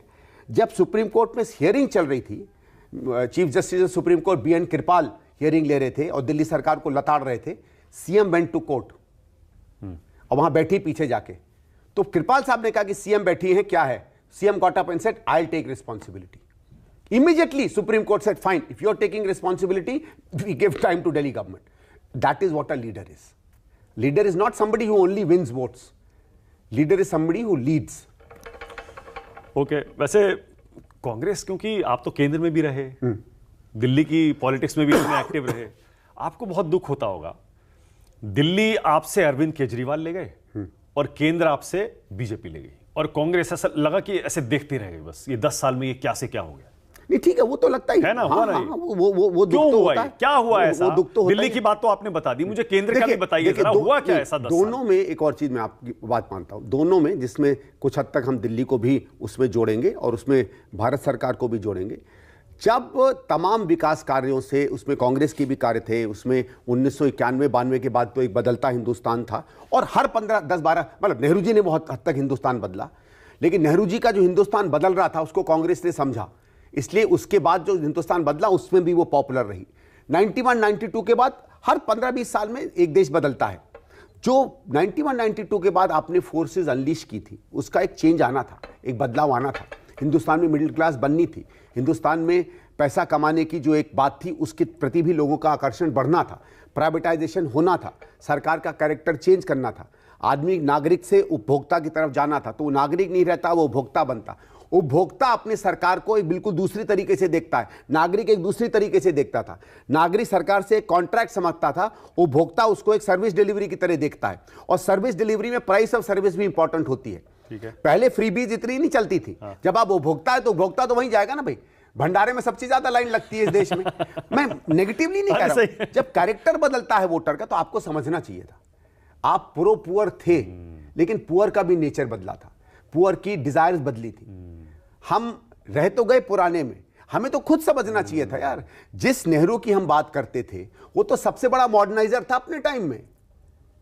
नेहरू थॉट 200 इयर्स अहो, हमने 2001 में भी आकर अपने आप को कम से कम हमको लगता है मॉडर्नाइज किया। अच्छा, मॉडर्नाइज हर चीज में होता है, नीति में भी होता है, कम्युनिकेशन में भी होता है, किस तरीके से हम वोटर से एंगेज करें उससे भी होता है, लीडर के प्रोफाइल से होता है। वहां हम ऑलमोस्ट तीनों चारों फ्रंट पर फेलियर रहे, और इसीलिए हम 40-50 पर आ गए। और दूसरा, परसेप्शन की लड़ाई भी हार गए। अन्ना आंदोलन, रामदेव का आंदोलन, और मीडिया में ये 2G, कोल स्कैम, आदर्श स्कैम, उसमें माने जी मैं कहता हूं कि हम लोगों ने उसको जिस तन्मयता से और जिस गहराई से और जिस गंभीरता से हमें इनका खंडन करने का टाइम लेना चाहिए था और ऑल आउट जाकर उसे करना चाहिए था, हम शायद वो नहीं किए। कभी कभी एक हो जाता है ना, एक, मैं उसको अहंकार नहीं कहूंगा, उसको लेजीनेस कहूंगा, आलस से कहूंगा। हमको अपनी सक्सेस से आलस से आ गया। कि नहीं यार ये तो फिर हो जाएगा। कभी कभी होता है वो ओवर कॉन्फिडेंस कह लीजिए, आलस्य। बहुत लोग कहते हैं ना कि पार्टी में अहंकार था, मुझे अहंकार नहीं मानूंगा, लेकिन शायद आलस्य आ गया, इसलिए शायद पढ़ भी, जैसे मुझे लगता है कभी कोई शीला जी भी, जिसमें मैं भी इंक्लूडेड हूं, कितना बदल गया था। मैं तो 2012-13 में इस पे हंसता था मोबाइल पे। हाँ, क्योंकि मैं तो आज भी इस जनरेशन का नहीं हूं। मैं आज भी किताब पढ़ता हूं, मैं आज भी 4 लाइन पढ़ के उसको समझ नहीं पाता हूं, क्योंकि मुझे वो इंप्रेस नहीं करती है। लेकिन अगर आपको लोगों से एंगेज करना है तो आप किस काम के नेता हो अगर आप लोगों की भाषा नहीं समझोगे। और वही सही कसर नरेंद्र मोदी ने पूरी कर दी, इसीलिए उनकी वो आंधी आई 2014 में। देखो, आंधी तो लाई इंडिया अगेंस्ट करप्शन, बदलाव की आंधी। क्योंकि क्या होता है, उससे हमारी क्रेडिबिलिटी हिट हुई। जब क्रेडिबिलिटी आपकी हिट होती आती है तो फिर कोई भी आए, और ये तो मैं मानता हूं नरेंद्र मोदी की नीतियों से मैं विरोध करता हूं, उनकी पॉलिसीज के मैं खिलाफ हूं, लेकिन ये तो मानता हूं कि वो बहुत अच्छी पॉलिटिशियन है, इसमें तो कोई दो राय नहीं। कोई अच्छा पॉलिटिशियन नहीं होगा तो नेता कैसे बनेगा, प्रधानमंत्री कैसे बनेगा। तो उन्होंने अपनी पॉलिटिक्स, और दूसरा शायद उस बदलते समय को उन्होंने हमसे बेहतर समझा, तो वो इन सब चीजों पे गए, इनका इस्तेमाल किया। क्या वो इस कारण से जब जो माहौल जिसने हमें कमजोर किया, उस माहौल पे एक काफी अच्छा पॉलिटिशियन जो है वो आ गया। ओके, आपको लगता है बहुत सारे ये आरोप भी लगे थे कि पूरा अन्ना आंदोलन, इंडिया अगेंस्ट करप्शन का जो आंदोलन था, उसको संघ और बीजेपी ने सपोर्ट किया था, पर क्यों नहीं करेंगे? अगर हम होते, हम नहीं करते तो हम कहते हमारी भूल है भाई, तो करना चाहिए। ऑपरेशन किस, देखो ये जो कहना है ना, मैं दुनिया का सबसे ऑक्सीमोरॉन शब्द समझता हूं constructive opposition. There is nothing constructive about the opposition. Opposition का रोल है टू अपोज सब कुछ। Have you ever said that the government is a constructive opposition, और government should also oppose itself? Government का काम है टू गवर्न, कोऑपरेशन का काम है टू अपोज। यू नो, ये सब ये मिडिल क्लास के बड़े फैंसी वर्ड्स होते हैं ना, कंस्ट्रक्टिव ऑपोजिशन। कोई कंस्ट्रक्टिव ऑपोजिशन नहीं होता ऐसा। भाई मैं जैसे बार बार कहता हूं, मुझे मालूम है, मैं जब चीफ विप था तो जब जीएसटी पास नहीं हो रहा था तो मैं गया, सुषमा जी के पास गया, मैं जेटली जी के पास गया, दोनों ने कहा कि Gujarat does not want GST to be passed, very clearly. I am saying this as a fact है, दोनों यहां नहीं हैं, कहा उन्होंने। अब आप कह सकते हैं कि अरे यार देश हित में नहीं था, he was a good operation person, वो नहीं चाहते थे कोई अच्छा काम, अगर उसके बस में है। अमित शाह जी ने पार्लियामेंट में दिया इसका जवाब, उन्होंने कहा हम जीएसटी का जो विरोध करते थे इसलिए करते थे क्योंकि सरकार, केंद्र सरकार की तरफ से हमें यह भरोसा नहीं मिला था कि जो घाटा होगा वो केंद्र सरकार इतने साल पूरा करेगी। वो सब इंपॉर्टेंट चीजें नहीं होती। आप बहाने तो कुछ भी दे सकते हो, ठीक है, आर्ग्यूमेंट्स तो आप कुछ भी दे सकते हो, ठीक है, और कोई चीज इंप्लीमेंट होगी तब होगी ना। बल्कि अगर आप देखें तो फेडरल स्ट्रक्चर में अब कम भरोसा है हमारे मुख्यमंत्रियों को, पहले ज्यादा भरोसा हुआ करता था मुख्यमंत्रियों में, ठीक है, तो वो कोई बात नहीं। और फेडरल स्ट्रक्चर को बचाने की असली लड़ाई तो संविधान लड़ता है, आप कुछ भी कर लीजिए, तो ये बहाना नहीं था। पर मैं ये कह रहा हूं कि उन्होंने रोका, उससे वो एक बात बना पाए कि साहब क्या है, पॉलिसी पैरालिसिस एक शब्द था ना। मैंने कहा इस देश में जहां आधी जनता को पॉलिसी से कोई लेना देना नहीं, वो पॉलिसी पैरालिसिस लेके बड़ी उत्तेजित हो रही है। तो ये थे कि कमाल था ऑपरेशन का भाई, कि एक नॉन इशू को इशू बना दिया, एक नॉन इवेंट को इवेंट बना दिया, तो ठीक है। मनमोहन सिंह के साथ अन्याय हुआ क्या संदीप जी? और अब तो वो सवाल और ज्यादा रेलेवेंट हो गया है क्योंकि वो हमारे बीच बिल्कुल हुआ। देखिए, आप उनकी नीतियों से इत्तेफाक ना रखें, ठीक बात है, मुझे कोई दिक्कत नहीं है। बहुत सी नीतियां उनकी 91-92 से हैं, उनकी बहुत सी लिबरलाइजेशन है। मैं थोड़ी सी दूसरी सोच का आदमी, मैं उनसे सबसे पूरी तरह सहमत नहीं हूं, पर बात वो नहीं है। आप उसकी निष्ठा पर सवाल उठाएं, उसके ऑनेस्ट होने पर सवाल उठाएं, ठीक है, उसको कमजोर और पंगु बताएं। वो जो फिल्म आई थी एक्सीडेंटल प्राइम मिनिस्टर, उनको बता दें जैसे वो कोई बबुआ था जो घूमता रहता था, और सोनिया जी का ऑलमोस्ट क्या बना, मर क्या क्या भद्दी बातें कही कही। ये चीजें जो हैं ब्लेटेंटली अनफेयर थी। खैर, बाद में सरकार की इकोनॉमी का प्रोग्रेस, इंडस्ट्रियलाइजेशन ने तो उनके कामों को भी बहुत हद तक साबित किया कि बहुत अच्छा काम उन्होंने किया, लेकिन जो दूसरी तरीके से उनको बदनाम करने की बात थी, वो लगता है ज्यादा बदनाम किसने किया, ज्यादा अन्याय मनमोहन सिंह के साथ किसने किया, आम आदमी पार्टी ने या बीजेपी ने? शुरुआत तो आम आदमी ने की, इसमें कोई दो राय नहीं। क्योंकि ठीक है, मोदी जी भी कहते थे, उनका कई बार था भारत सरकार पर वो हमला किया करते थे, पर वो उनकी प्रवृत्ति है, और मुख्यमंत्रियों से ज्यादा करते थे। हर मुख्यमंत्री प्रधानमंत्री के स्तर पे आते आते थोड़े से अपने कदम पीछे खींच लेता था, वो नहीं खींचते थे। लेकिन जिस तरीके से आपको याद है, मेरा नेता चोर है, मनमोहन सिंह जी के एफिजीज बनाए गए, उन पर बातें कही गई, और कभी कभी तो ऐसी बातें कही गई जो नॉर्मल सभ्य समाज में आप किसी के बारे में नहीं कहेंगे। आई थिंक उसने जो एक माहौल बिगाड़ा और विशिएट किया, उस विशिएटेड एटमॉस्फेयर में उनको भी दुख हुआ। मुझे भी लगता है एक दो बार मैंने एज ए चीफ विप जब उनसे बातें की थी तो वो दुखी से थे, मतलब उनको लगता था, हताश से थे, दुखी से थे, उनको लगता नहीं था कि यार ये बात सही है। कहा तो कुछ नहीं, मुझे ऐसे ओपनली नहीं कहा, बट आदमी के चेहरे से लगता है। और जब हम लोग ऐसी बातें करते थे जो डिसटेस्टफुल थी, रादर देन रिप्लाई, जो एक आजकल का जो लड़ता झगड़ता पॉलिटिशियन है वो उसका जवाब देगा, आई थिंक ही डिसाइडेड कि ये मेरे लिए नहीं। वो कह रहे थे इतिहास मुझे याद रखेगा अच्छे से, मेरे साथ न्याय इतिहास करेगा। हाँ, ये उनका मानना था। हमारे लिए सिर्फ ये है कि हम तो वर्तमान के पॉलिटिशियन हैं, ठीक है। इतिहास में मुझे उतना इंटरेस्ट नहीं था, बट मुझे लगता है कि अगर उन चीज़ों को हम कंपैटिबली करते 2011, 10, 11 में 10 में अभी भी मुझे याद है कि जब शीला जी का नाम लिया गया था कॉमनवेल्थ में, तो सबसे रिजाउंडिंग क्लैपिंग हुई थी उनके लिए। उसके बाद हमने कैसे अगर आप सही में सीएजी की रिपोर्ट पढ़ें कॉमनवेल्थ में, कुछ नहीं है उसमें। एक मैं लाइन आपको बताता हूं, जब सीएजी की रिपोर्ट रेखा जी प्रस्तुत कर रही थी, जो डिप्टी सीएजी थी, और वो एक लाइन जो कभी नहीं गई, उसकी मेरे पास रिकॉर्डिंग पड़ी है, उनसे टाइम्स नाउ के कॉरेस्पॉन्डेंट बार बार शीला जी पे सवाल पूछती है। उसके बाद वो कहती हैं 2 लाइन कि all that is being said in the press we have never said. She repeats it twice कि all that is being stated in the press we have never said. Actually वो सीएजी रिपोर्ट में कुछ नहीं कहा गया था, लेकिन अगर आप कुछ नहीं को इतना कुछ बना दें तो आई थिंक उसके विक्टिम में सब कुछ हो गए। संदीप जी, कितनी अजीब सी बात है ना, जिस आदमी ने, जिस नेता ने आपकी माता जी को, आपकी पार्टी को, आपके प्राइम मिनिस्टर को, सरकार को इतना बदनाम किया, आपको उन्हीं के साथ अलायंस करना पड़ा। आम आदमी पार्टी के साथ आपको अलायंस करना पड़ा। देखो कितनी अजीब बात है। मतलब नहीं, वो ठीक है। देखिए, एक तो ऐसा है कि कोई ऐसा नहीं होता कि किसी के लिए कोई व्यक्तिगत द्वेष हो, मेरा भी कोई खास नहीं है। देखो क्या था भाई, क्यों अलायंस हुआ? अलायंस की पहले भी कोशिश हुई थी, लेकिन हम लोग देख रहे थे कि राहुल जी की न्याय यात्रा के बाद बहुत से इंडिया अलायंस के नेताओं के सुर बदले हुए थे। ये मैं नहीं कह रहा हूं कि केवल राहुल जी के प्रभाव से, मेरे ख्याल से माहौल ऐसा था, और राहुल जी ने बड़ी अच्छी तरीके से उस माहौल की जो चुनिंदा बातें थी उसको आर्टिकुलेट अच्छे से किया, तो उसका अच्छी तरह से उसके बारे में कहा था। तो शायद सबको ये लग रहा था कि हाँ यार, इन शब्दों के, इन वाक्यों के, इस आलोचना के और इस नई विजन के अंदर हम लोग एकत्रित हो सकते हैं। और सबको लगने लगा था 8-9 साल के बाद कि ये जो भारत की सरकार है, इसे हटाना हम लोगों के लिए अनिवार्य आवश्यक है, देश हित में, जनहित में। तो इसलिए जब बड़ा जमावड़ा बनता है तो कई जगहों पे ऐसा हुआ कि भाई हमारे वोटर तो कॉमन है, और हो सकता है मेरा वोटर ना हो, वो आम आदमी का हो, आम आदमी का ना हो, कांग्रेस का हो, लेकिन एंटी बीजेपी वोटर है, और अगर हम दोनों इकट्ठा नहीं हो पाएंगे तो हमारा वोटर इकट्ठा नहीं हो पाएगा। तो मेरे ख्याल से एक तरीके से वोटर का सम्मान करते हुए हम लोग उस अलायंस में एक साथ आए थे।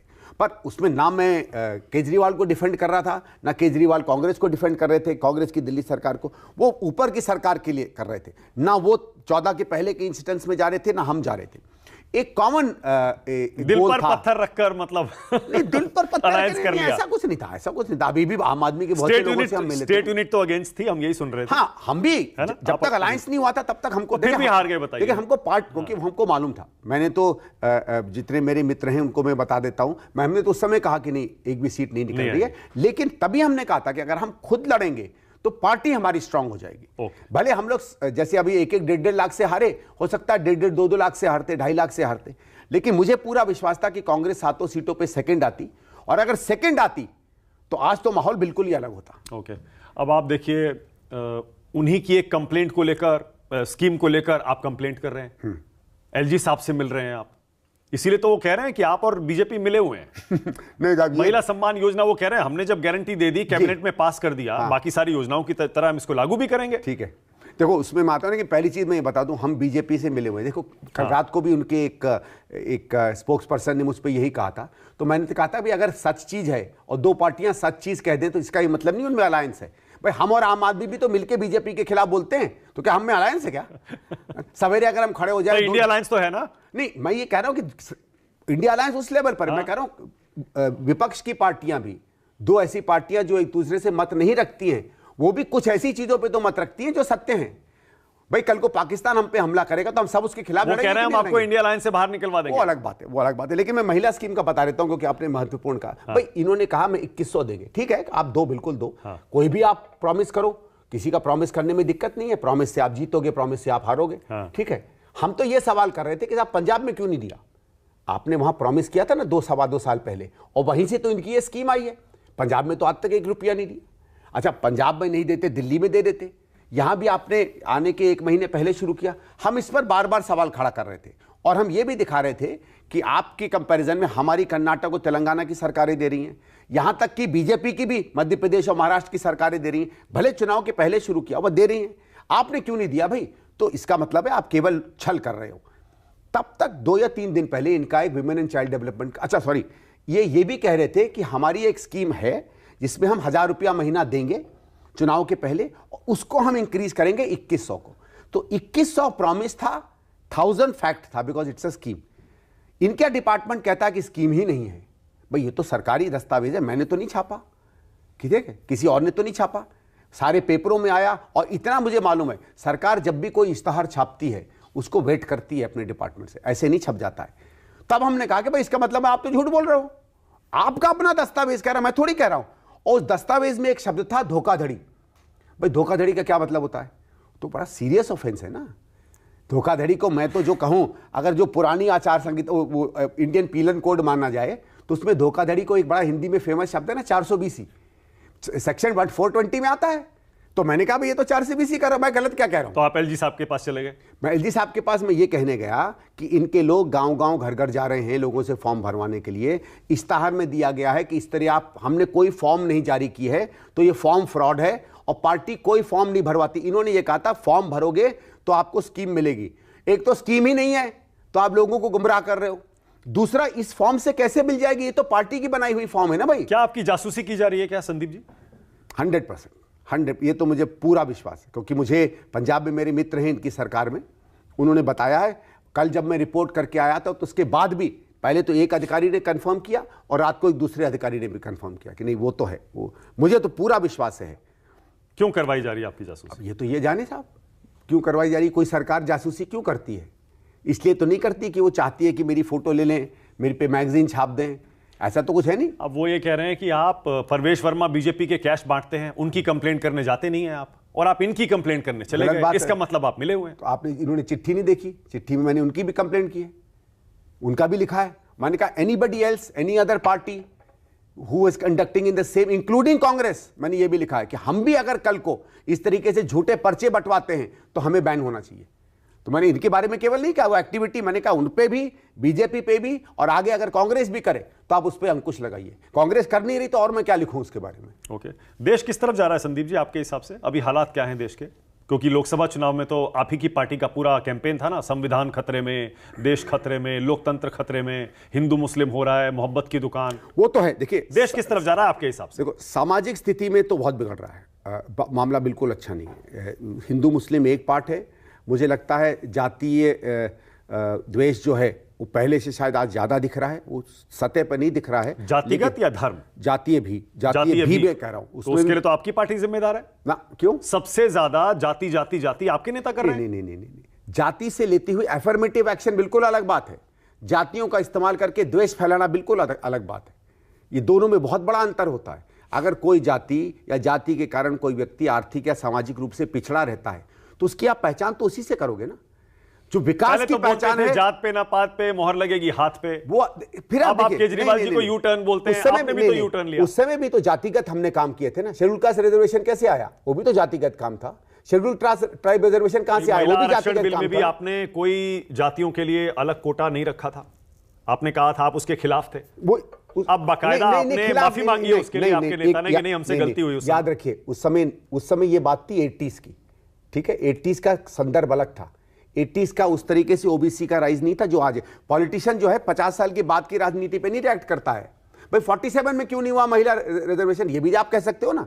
आजकल तो सब पूछा जाता है ना कि तब क्यों नहीं हो गया, 47 में क्यों नहीं हो गया। जिस बाबा साहब की हम बहुत बातें करते हैं, हम कह सकते थे बाबा साहब ने बड़ी गलती की, महिलाओं को रिजर्वेशन नहीं दिया, क्योंकि उस समय महिला रिजर्वेशन की बात नहीं कर रहा हूं नहीं, मैं एक एग्जांपल दे रहा हूं, कोटा की बात कर रहा हूं, मैं एक एग्जांपल दे रहा हूं। इसलिए जब महिला रिजर्वेशन शुरू में आया था तो उसी समय भी यह तय हुआ था कि इसके सब कैटेगराइजेशन जो है, भाई उसमें भी इधर सब कैटेगराइजेशन वो आगे किया जाएगा। और वो हुआ जब पंचायतों में गया, जैसे ही पंचायतों में गया, जैसे ही पंचायती राज की स्थापना हुआ और उसमें गया, उसमें अपने आप होने लगा। एससी विमेन, ओबीसी विमेन, मंडल कमीशन रिपोर्ट लागू करते नहीं है, कास्ट सेंसस खुद कराते नहीं है, अब राहुल जी उसका मुद्दा उठाते रहते हैं। बताइए। नहीं, दोनों गलत है साहब, दोनों गलत है। देखिए मंडल कमीशन आता है 70s में, ठीक है, 80s में उसको टेबल होता है, उसके बाद उस पर चर्चा चलती है। कांग्रेस ने केवल उसमें समय लिया, कभी नहीं हमने कहा कि हम मंडल के विरोध में थे। और आप देखिए 1991 में जब जल्दबाजी में इसको इंप्लीमेंट किया जाता है तो उसका केवल विरोध होता है और उससे द्वेष फैलता है। कोई भी चीज को जब आप इंप्लीमेंट करते हैं जिसके एक सामाजिक असर भी होता है, उसमें समय लगता है। पॉलिटिकल पार्टीज का काम केवल चीजों को लाकर चुनाव जीतना नहीं है, उसको एक असली फिट में लाना भी जरूरी है। जैसे कभी कभी, जैसे मैंने आपसे कहा ना कि कभी कभी मैं मनमोहन सिंह जी के कुछ चीजों पर सोचता हूं कि शायद दूसरी बेहतर तरीके से हो सकती है, तो मैं आज में कहता हूं कि जब आपने लिबरलाइज किया तो कांग्रेस जो उस समय मेन पॉलिटिकल पार्टी थी, उसको देश को तैयार करना चाहिए था लिबरलाइजेशन के लिए। और एक तैयारी होती है, कोई चीज अगर आप थोपेंगे तो उसकी जो विषमताएं हैं वो सब ज्यादा पहले निकल कर आती है। मीडिया ठीक काम कर रहा है आपके हिसाब से संदीप जी? बहुत सारे लोग गोदी मीडिया करते हैं। नहीं, मीडिया निराश करता है। मीडिया कई बार निराश करता है। कई बार हम लोगों को लगता है कि देखो, आपके पास स्लांट हो सकता है, हर मीडिया हाउस का, हर पेपर की एक आइडियोलॉजी होनी चाहिए। और अगर नहीं है तो मुझे लगता नहीं है कि वो सीरियस न्यूज़पेपर है। लेकिन न्यूज़ में और ओपिनियन में फर्क है। हम तो बड़े हुए लीडिंग आर्टिकल्स पढ़ पढ़ के, आर्टिकल पेज पढ़ पढ़ के, तो अखबार वाले क्या क्या हो रहा है वो पहले कुछ पेजेस में आता था, और क्या होना चाहिए, उसकी क्या आलोचना है, उसका क्या विवेचना है, वो आती थी हमारे आर्टिकल्स वाले पेज में, जहां ओपिनियंस आती थी। बहुत अलग था। आप अगर अखबार की कॉपी लिखते थे तो आप लिखते थे क्या हुआ है और उसका थोड़ा बहुत विश्लेषण करते थे, उसके अंदर की गहराई बताते थे। लेकिन अगर आप उसमें कोई पॉलिटिकल एंगल देते थे तो वो लीड आर्टिकल्स में देते थे। आज ओपिनियन मेन पेज पे आ गया है और खबरें जो है पीछे के पेज पे चली गई। और सोशल मीडिया ने देश का माहौल बिगाड़ा है क्या? लोग कहते हैं बहुत जहर है, बहुत जहर है। नहीं, सोशल मीडिया ने चीजों को तेज कर दिया। सोशल मीडिया तो पहले भी था, जो लोग बात करते थे, बल्कि बिल्कुल ही अंकुश नहीं था। अब जैसे लोग बहुत सी बातें कहते हैं कि साहब बहुत सी चीजों में सोशल मीडिया में ये लोग इस्तेमाल करते हैं पंडित जवाहरलाल नेहरू को बदनाम करने के लिए। मैं स्वयं जवाहरलाल नेहरू जी पर बहुत से लेक्चर्स देता हूं और मुझे मालूम है तथ्य क्या है, तथ्य नहीं है, पर वो अलग बात है। पहले भी था ये रूमर्स, ऑलमोस्ट जितनी चीजें उनके बारे में आज कही जाती है मैंने पहले भी सुनी थी। पहले कानाफूसी में, कहासुनी में होती थी, वो तब का सोशल मीडिया था।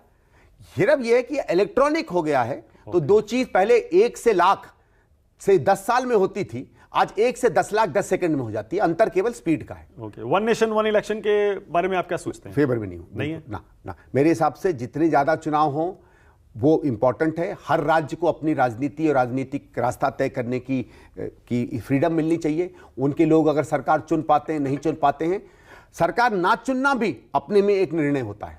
और फिर उस कारण से जो आता है, जो कोलिशंस आती हैं, वो भी एक रियलिटी, एक राजनीतिक सत्य को जो है दर्शाती है, और उसकी जगह ये चीज तोड़ देगी। राहुल गांधी इंडिया गठबंधन नहीं संभाल पा रहे क्या? कांग्रेस पार्टी नहीं संभाल पा रही, इसीलिए ममता बनर्जी कह रही है कि नहीं, अब मुझे बनाओ चेहरा, मैं संभालूंगी। और बहुत सारे नेता, बहुत सारी पार्टियां उनको सपोर्ट भी कर रही। देखो, मैं इसमें ज्यादा नहीं पढ़ना चाहता क्योंकि मैं इन पार्टियों के लोगों को बहुत नहीं जानता हूं, लेकिन मैं कहता हूं कि इसमें यह भी तो सवाल पूछ सकते हैं कि शायद इंडिया गठबंधन की पार्टियां राहुल जी के लोग की लोकप्रियता को नहीं संभाल पा रही। ये भी हो सकता है। आप बड़ी बात कह रहे हैं भाई। मैं कह रहा हूं क्यों नहीं, ये सवाल हम इस तरह क्यों नहीं देखते? 100 सीटें तो हम ही लाए ना। ये लोग तो अपने राज्यों से बाहर नहीं जा, अपने अपने राज्यों में बहुत अच्छा किया। ये भी है, बात सही है कि हम लोग जहां बीजेपी से 1 to 1 है उतना अच्छा नहीं कर पा रहे हैं, ठीक है, लेकिन 100 सीटें तो हम ही लाए ना। लेकिन उसके बाद महाराष्ट्र हरियाणा हार भी तो गए ना। मानते हैं, मैं ये नहीं कह रहा हूं कि नहीं हार, मैं ये कह रहा हूं उस सब के बावजूद ये भी तो हो सकता है ना कि वो इस बात का भय खाते हैं कि अगर ये 100 के 200 हो गए तो 40 से 100 कौन मानता था, तो 100 के 200 भी तो हो सकते हैं ना। आज इन्होंने महाराष्ट्र जीता है। आपको याद होगा 2003 में जब चुनाव, 1998 99 में जब चुनाव हुए थे तो भारतीय जनता पार्टी 3 या 4 राज्य जीत गई थी। सिर्फ शीला जी जीती थी। अटल जी ने फौरन चुनाव करा दिए, चुनाव हार गए। सबसे आश्चर्यजनक चुनाव मुझे याद है, अभी सवेरे जब मेरे यहाँ काउंटिंग चल रही थी 8:30 पौने 9 के करीब, तो मैं एक काउंटिंग सेंटर से दूसरे पे पहुंचा तो बाहर एक ट्रक खड़ी हुई थी। तो एक लड़की थी जो चुनाव में मुझे फॉलो कर रही थी, मुझे नाम नहीं याद आ रहा, उससे मैं बात कर रही थी। She said sir congratulations. तो ऐसे नहीं, I am only leading by 40। मैंने कहा 45 की लीड है। नहीं सर, सरकार बन रही है। मैंने कहा क्या? तब तक अच्छा, मैंने उससे पूछा, मैंने कहा क्यों? कहने का सर जल्दी करिए, मैं भाग रही हूं। मैंने कहा क्यों भाग रही हूं? कहने का सर बड़ी प्रॉब्लम हो गई है, सारी हमारी वैन्स खड़ी हुई है बीजेपी ऑफिस के बाहर, तो यहाँ वैन ही नहीं है, तो हम सबको कहा जा रहा वहां भागने को। तो मतलब मीडिया भी नहीं मान रही थी। तो जैसे क्या कब क्या हो जाता है, आखिरी 3-4 महीने में कौन सा माहौल पलट जाता है। जैसे पुलवामा के बाद काफी फर्क पड़ा। मुझे लगता है कि शायद पुलवामा वाला अगर होता नहीं इंसिडेंट होता तो हो सकता है इतनी सीटें नहीं आती बीजेपी। ये अटकलें हैं, अजम्पशंस हैं, इसमें कोई ये नहीं है आती नहीं आती, कभी कभी ऐसे इंस्टेंसेस हो जाते हैं। संदीप जी, ऐसा लगता है कि आप ना बीजेपी और नरेंद्र मोदी की जो लोकप्रियता है उसको स्वीकार नहीं कर पा रहे। नहीं 14, 19, 24 उसके बाद महाराष्ट्र, हरियाणा, मान लीजिए देश के सबसे पॉपुलर लीडर हैं वो। नहीं है ना, इसमें कौन कौन कौन डिनाई कर रहा था, तभी तो प्रधानमंत्री है। बात वो नहीं है कि, बात मेरी ये है कि अगर आदमी कितना भी लोकप्रिय हो, अगर विपक्ष की पार्टी धीरे से संभल के सोच के उसकी आलोचना करती है और उस आलोचना की जगह लोगों में बना देती है तो बड़े से बड़े लोकप्रिय हार जाते हैं। इंदिरा जी भी हारी हैं, ये मैं कह रहा हूं, ये नहीं कह रहा हूं कि सबसे लोकप्रिय नहीं है। मैं इनको इतनी भी दाद दूंगा कि इतना सब होने के बावजूद भी हमारे हिसाब से सारी कंडीशंस, आर्थिक हो, सामाजिक हो, राजनीतिक हो, सबको खराब करने के बावजूद भी वो 200-250 सीट निकाल गए। ठीक है, मेहनत की, चाहे इलेक्शन में की, कैसे की, इलेक्शन मैनेजमेंट कुछ भी आप कह लीजिए, मैं उसमें नहीं जाना चाहता। ईवीएम का तो आरोप नहीं आपका? अभी मैं उसमें नहीं जा रहा हूं, मैं कह रहा हूं जो भी कारण हो, जीते ना चुनाव, ठीक है, आज वो प्रधानमंत्री हैं, लेकिन मैं ये कह रहा हूं कि सबके बावजूद भी कुछ लोग तो सही में मान रहे थे ना कि 400 आ रही हैं, नहीं आई ना। हराया जा सकता है मतलब मोदी को? भाई मैं देखिए, इतना मैं आपको बहुत गंभीरता से कह रहा हूं कि अगर यही चुनाव 3-4 महीने बाद होता, जो चुनाव उस समय जो माहौल बना हुआ था, जब ये 240 का मई में अगर चुनाव हुआ, अगर मई की जगह 2-3 महीने और मिल जाते तो हो सकता है 200, और नीतीश और जयंत चौधरी नहीं जाते छोड़ के। नहीं, मैं कह रहा हूं नहीं भी होता तो भी शायद 200 तक आ जाते। 200 तक आ जाते। मैं कह रहा हूं अगर और 2-3 महीने, क्योंकि मैंने माहौल चुनाव में बदलते देखा। जनवरी फरवरी में इतना नहीं लग रहा था, हमको लग रहा था 350, 360, 340, लेकिन जैसे जैसे कैंपेन बढ़ा, खबरें आने लगी, ये मान नहीं रहे थे, क्योंकि कहानी कुछ और दिख रही थी और नीचे से खबर कुछ और आ रही थी, तो दिल नहीं मान रहा था, दिल चाह रहा था लेकिन दिल मान नहीं रहा था। भाई चाहेंगे तो हम है ही कि पार्टी हारे, लेकिन लग रहा कि, लेकिन नहीं, फिर लगने लगा कि नहीं, मामला गड़बड़ है। जहां फोन करें फीडबैक अलग आए, जिस व्यक्ति से बात करें गैर राजनीतिक से फीडबैक अलग आए, और यूपी से तो अचंभे का फीडबैक आने लगा, और फिर यूपी का रिजल्ट वैसे ही रहा। तो कब कौन सी चीज पलट जाए? फिर वो नीतीश और जयंत चौधरी जो चले गए, उसके लिए कांग्रेस को जिम्मेदार बताया जाता है कि संभाल ही नहीं पाए इंडिया गठबंधन को। अगर वो गठबंधन इंटैक्ट रह जाता तो शायद अलग ही होता। देखो साहब, आप हर चीज कहते हैं कि हम नहीं संभाल पाते, ये भी तो हो सकता है कि दूसरा का जो प्रभाव था वो उन चीजों से ज्यादा था जो हम दे सकते थे। भाई कभी कभी प्लेयर जो है ऑक्शन से भी जाते हैं, जरूरी नहीं है मन से टीमें बदलें, ऑक्शन भी होता है। केंद्र सरकार चलेगी संदीप जी आपके हिसाब से? 5 साल चल जाएगी? चल जाएगी। केंद्र सरकार अस्थिर है ये तो मैं नहीं मानता, चल जाएगी। हाँ, क्योंकि आजकल नीतियों पे कम, स्वार्थ पर ज्यादा सरकारें चलती है, कोalition उस पे बनते हैं। 370 पर आपकी पार्टी स्टैंड नहीं ले पाई, इसीलिए आपको बहुत नुकसान हुआ चुनाव दर चुनाव। आप भी मानते हैं ये बात? है। देखो 300 चुनाव में हमको ये बात स्पष्ट कर देनी चाहिए थी कि किस कारण से 370 आया, और उस समय संदर्भ उसका बहुत सही था। उसके बाद हमारी ही पार्टी ने सबसे पहले 1951-52 में, फिर 56 में, फिर 67 में, फिर इंदिरा जी के समय उसको धीरे धीरे कमजोर कर दिया, और अब एक केवल खाखा सा बच गया था। हम लोगों का ये मानना था कि वो खाखा रहना चाहिए, वो एक जो एक है वो वहां बना रहे, सिंबॉलिक रहे। कई बार चीजें सिंबॉलिक जरूरी होती हैं, सिंबॉलिक भी की एक आवश्यकता होती है। तो हमको तो ये बात स्पष्ट कर देनी चाहिए थी कि आपने जो अब प्रावधान बदले हैं, और मुझे लगता है 370 तो अभी भी है, उसके प्रावधान और कमजोर किए हैं। ऐसा नहीं है कि 370 एज क्या कहते हैं आर्टिकल ही हट गया है, कि ये तो जो किया था हम लोगों ने किया था, लेकिन क्रेडिट लेना चाहिए था उसका। बिल्कुल लेना चाहिए था भाई, या कम से कम बताना चाहिए था लोगों को। लोग क्रेडिट तो लोग देंगे, लेकिन आप अपनी जगह तो क्लेम करिए। अरे कोई आपकी फ्लैट पर इनक्रोच कर रहा है, आपके सामने इनक्रोच कर रहा है, एक फोन तो करो पुलिस को। यूनिफॉर्म सिविल कोड पर भी स्टैंड लेना चाहिए? लेना चाहिए। देखिए मैं कोई यूनिफॉर्म सिविल कोड के खिलाफ नहीं हूं, ठीक है, लेकिन मेरा यह है कि यूनिफॉर्म सिविल कोड किसी यूनिफॉर्मिटी वाला कोड नहीं है, ठीक है, और उसमें सबसे आपको बात करनी चाहिए। मैं जैसे एक कंट्रोवर्शियल बात कहता हूं, जिससे ये दिखा देगा कि उसको क्यों बड़े रूप से डिस्कस करना चाहिए। देखिए ये कहा जाता है कि जो पॉलीगमी अलाउड है एक रिलीजन में, वो ठीक नहीं होनी चाहिए, सबको मोनोगमी होनी चाहिए। आप इसको यूं भी कह सकते हैं कि भाई यूनिफॉर्म सिविल कोड में महिलाओं को पुरुष को दोनों को पॉलीगमी अलाउड होनी चाहिए। अच्छा ये भी मैं एक सिर्फ बात कह रहा हूं कि अगर आप विस्तार से बात मैं एक विस्तार से क्यों नहीं भाई, मैं कह रहा हूं क्यों नहीं, चार शादी के पक्ष में है। मैं नहीं हूं, मैं कह रहा हूं उसका आइडिया को क्यों नहीं आप, मैं नहीं हूं, मैं कोई चार शादी के पक्ष में नहीं हूं, मैं बिल्कुल ये नहीं कर रहा। पर मैं किस चीज के पक्ष में हूं, पक्ष में नहीं हूं, वो डिक्टेट नहीं करता यूनिफॉर्म सिविल कोड को। अगर उस डिस्कशन में मैं एक डिस्कशन हूं तो अपना पॉइंट ऑफ व्यू दूंगा। मैं सिर्फ ये बात कर रहा हूं, ये नहीं कर रहा हूं, मैं एक एग्जांपल आपको दे रहा हूं कि किस तरीके से आप अलग अलग विचारों का जब समावेश करके यूनिफॉर्म सिविल कोड बनाएंगे, हर व्यक्ति की बात को सुनेंगे, तब उसकी एक ओनरशिप समाजों में आती है। ठीक है, क्योंकि जब आप यूनिफॉर्म सिविल कोड लोगों के घरों में घुस के अंदर के कानूनों को बदलने की बात है, और इसीलिए उसमें हर आदमी सस्पिशियस होता है ना। बाहर पुलिस घूम रही है, आपको कोई चिंता नहीं है, वही पुलिस रेड पार्टी बन के आपके घर में आ जाए तो आपको डर लगता है ना कि क्या हो रहा है भाई, मेरी अलमारी क्यों खोल रहे हैं। घर के बाहर आपकी तलाशी लो, आपको दिक्कत नहीं है, आपके अंदर कोई आपकी अलमारी खोलने लगे तो आपको दिक्कत होगी ना। यूनिफॉर्म सिविल थोड़ा बहुत उस तरीके का है, मेरे हिसाब से वो आना चाहिए, लेकिन सबसे बात करके सबको कॉन्फिडेंस में लेकर। ट्रिपल तलाक तो सुप्रीम कोर्ट ने स्ट्राइक डाउन कर दिया था, और सुप्रीम कोर्ट बार बार कहता आया है, बिल्कुल संविधान में लिखा है, नहीं बिल्कुल ठीक है, यूनिफॉर्म सिविल कोड एक होना चाहिए, उसमें मुझे कोई दिक्कत नहीं है, मैं तो बता रहा हूं, लेकिन मैं कह रहा हूं प्रोसेस भी इंपॉर्टेंट होता है। ठीक है। उसी तरह राम मंदिर पर बैकफायर किया आपको लगता है? जब बुलावा आया था, जाना चाहिए था, आज तक नहीं गए आपके नेता राम मंदिर दर्शन करने के लिए? वो उसका मुझे नहीं लगता है चुनाव में वो इशू बना ना, क्योंकि देखो हिंदू धर्म को मानने वाले, उनको आप सनातन कह लीजिए, हिंदू कह लीजिए, आजकल तो कई शब्द इस्तेमाल होते हैं, तो मैं किसी को हर्ट नहीं करना चाहता, लेकिन जो नॉर्मली हिंदू धर्म को मानने वाले हैं, वो आप किस भगवान की पूजा कर रहे हैं, किस मंदिर पे जा रहे हैं, इस पर ज़्यादा चिंता नहीं करते।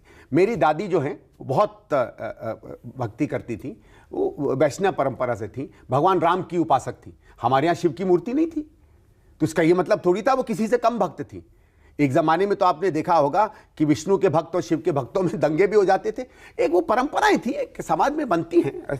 ये कोई ये नहीं है कि कोई शिव मंदिर जाता है या कोई भगवान राम का उपासक है या कोई भगवान कृष्ण का है तो कोई आपस में दिक्कत है, कोई मथुरा जाता है तो कोई काशी जाता है। अब देखिए देश ज़्यादा जुड़ गया है, हम अपनी स्थानीय कल्चर से निकलकर एक ब्रॉडर कल्चर पे आ गए हैं, तो हम दूसरों की चीज़ें, भाई मेरे बचपन में तो गणेश चतुर्थी कभी मनाई नहीं जाती थी उत्तर भारत में, मैंने तो कभी सुनी नहीं उत्तर भारत में मनाई जाती हो, अब मनाई जाती है।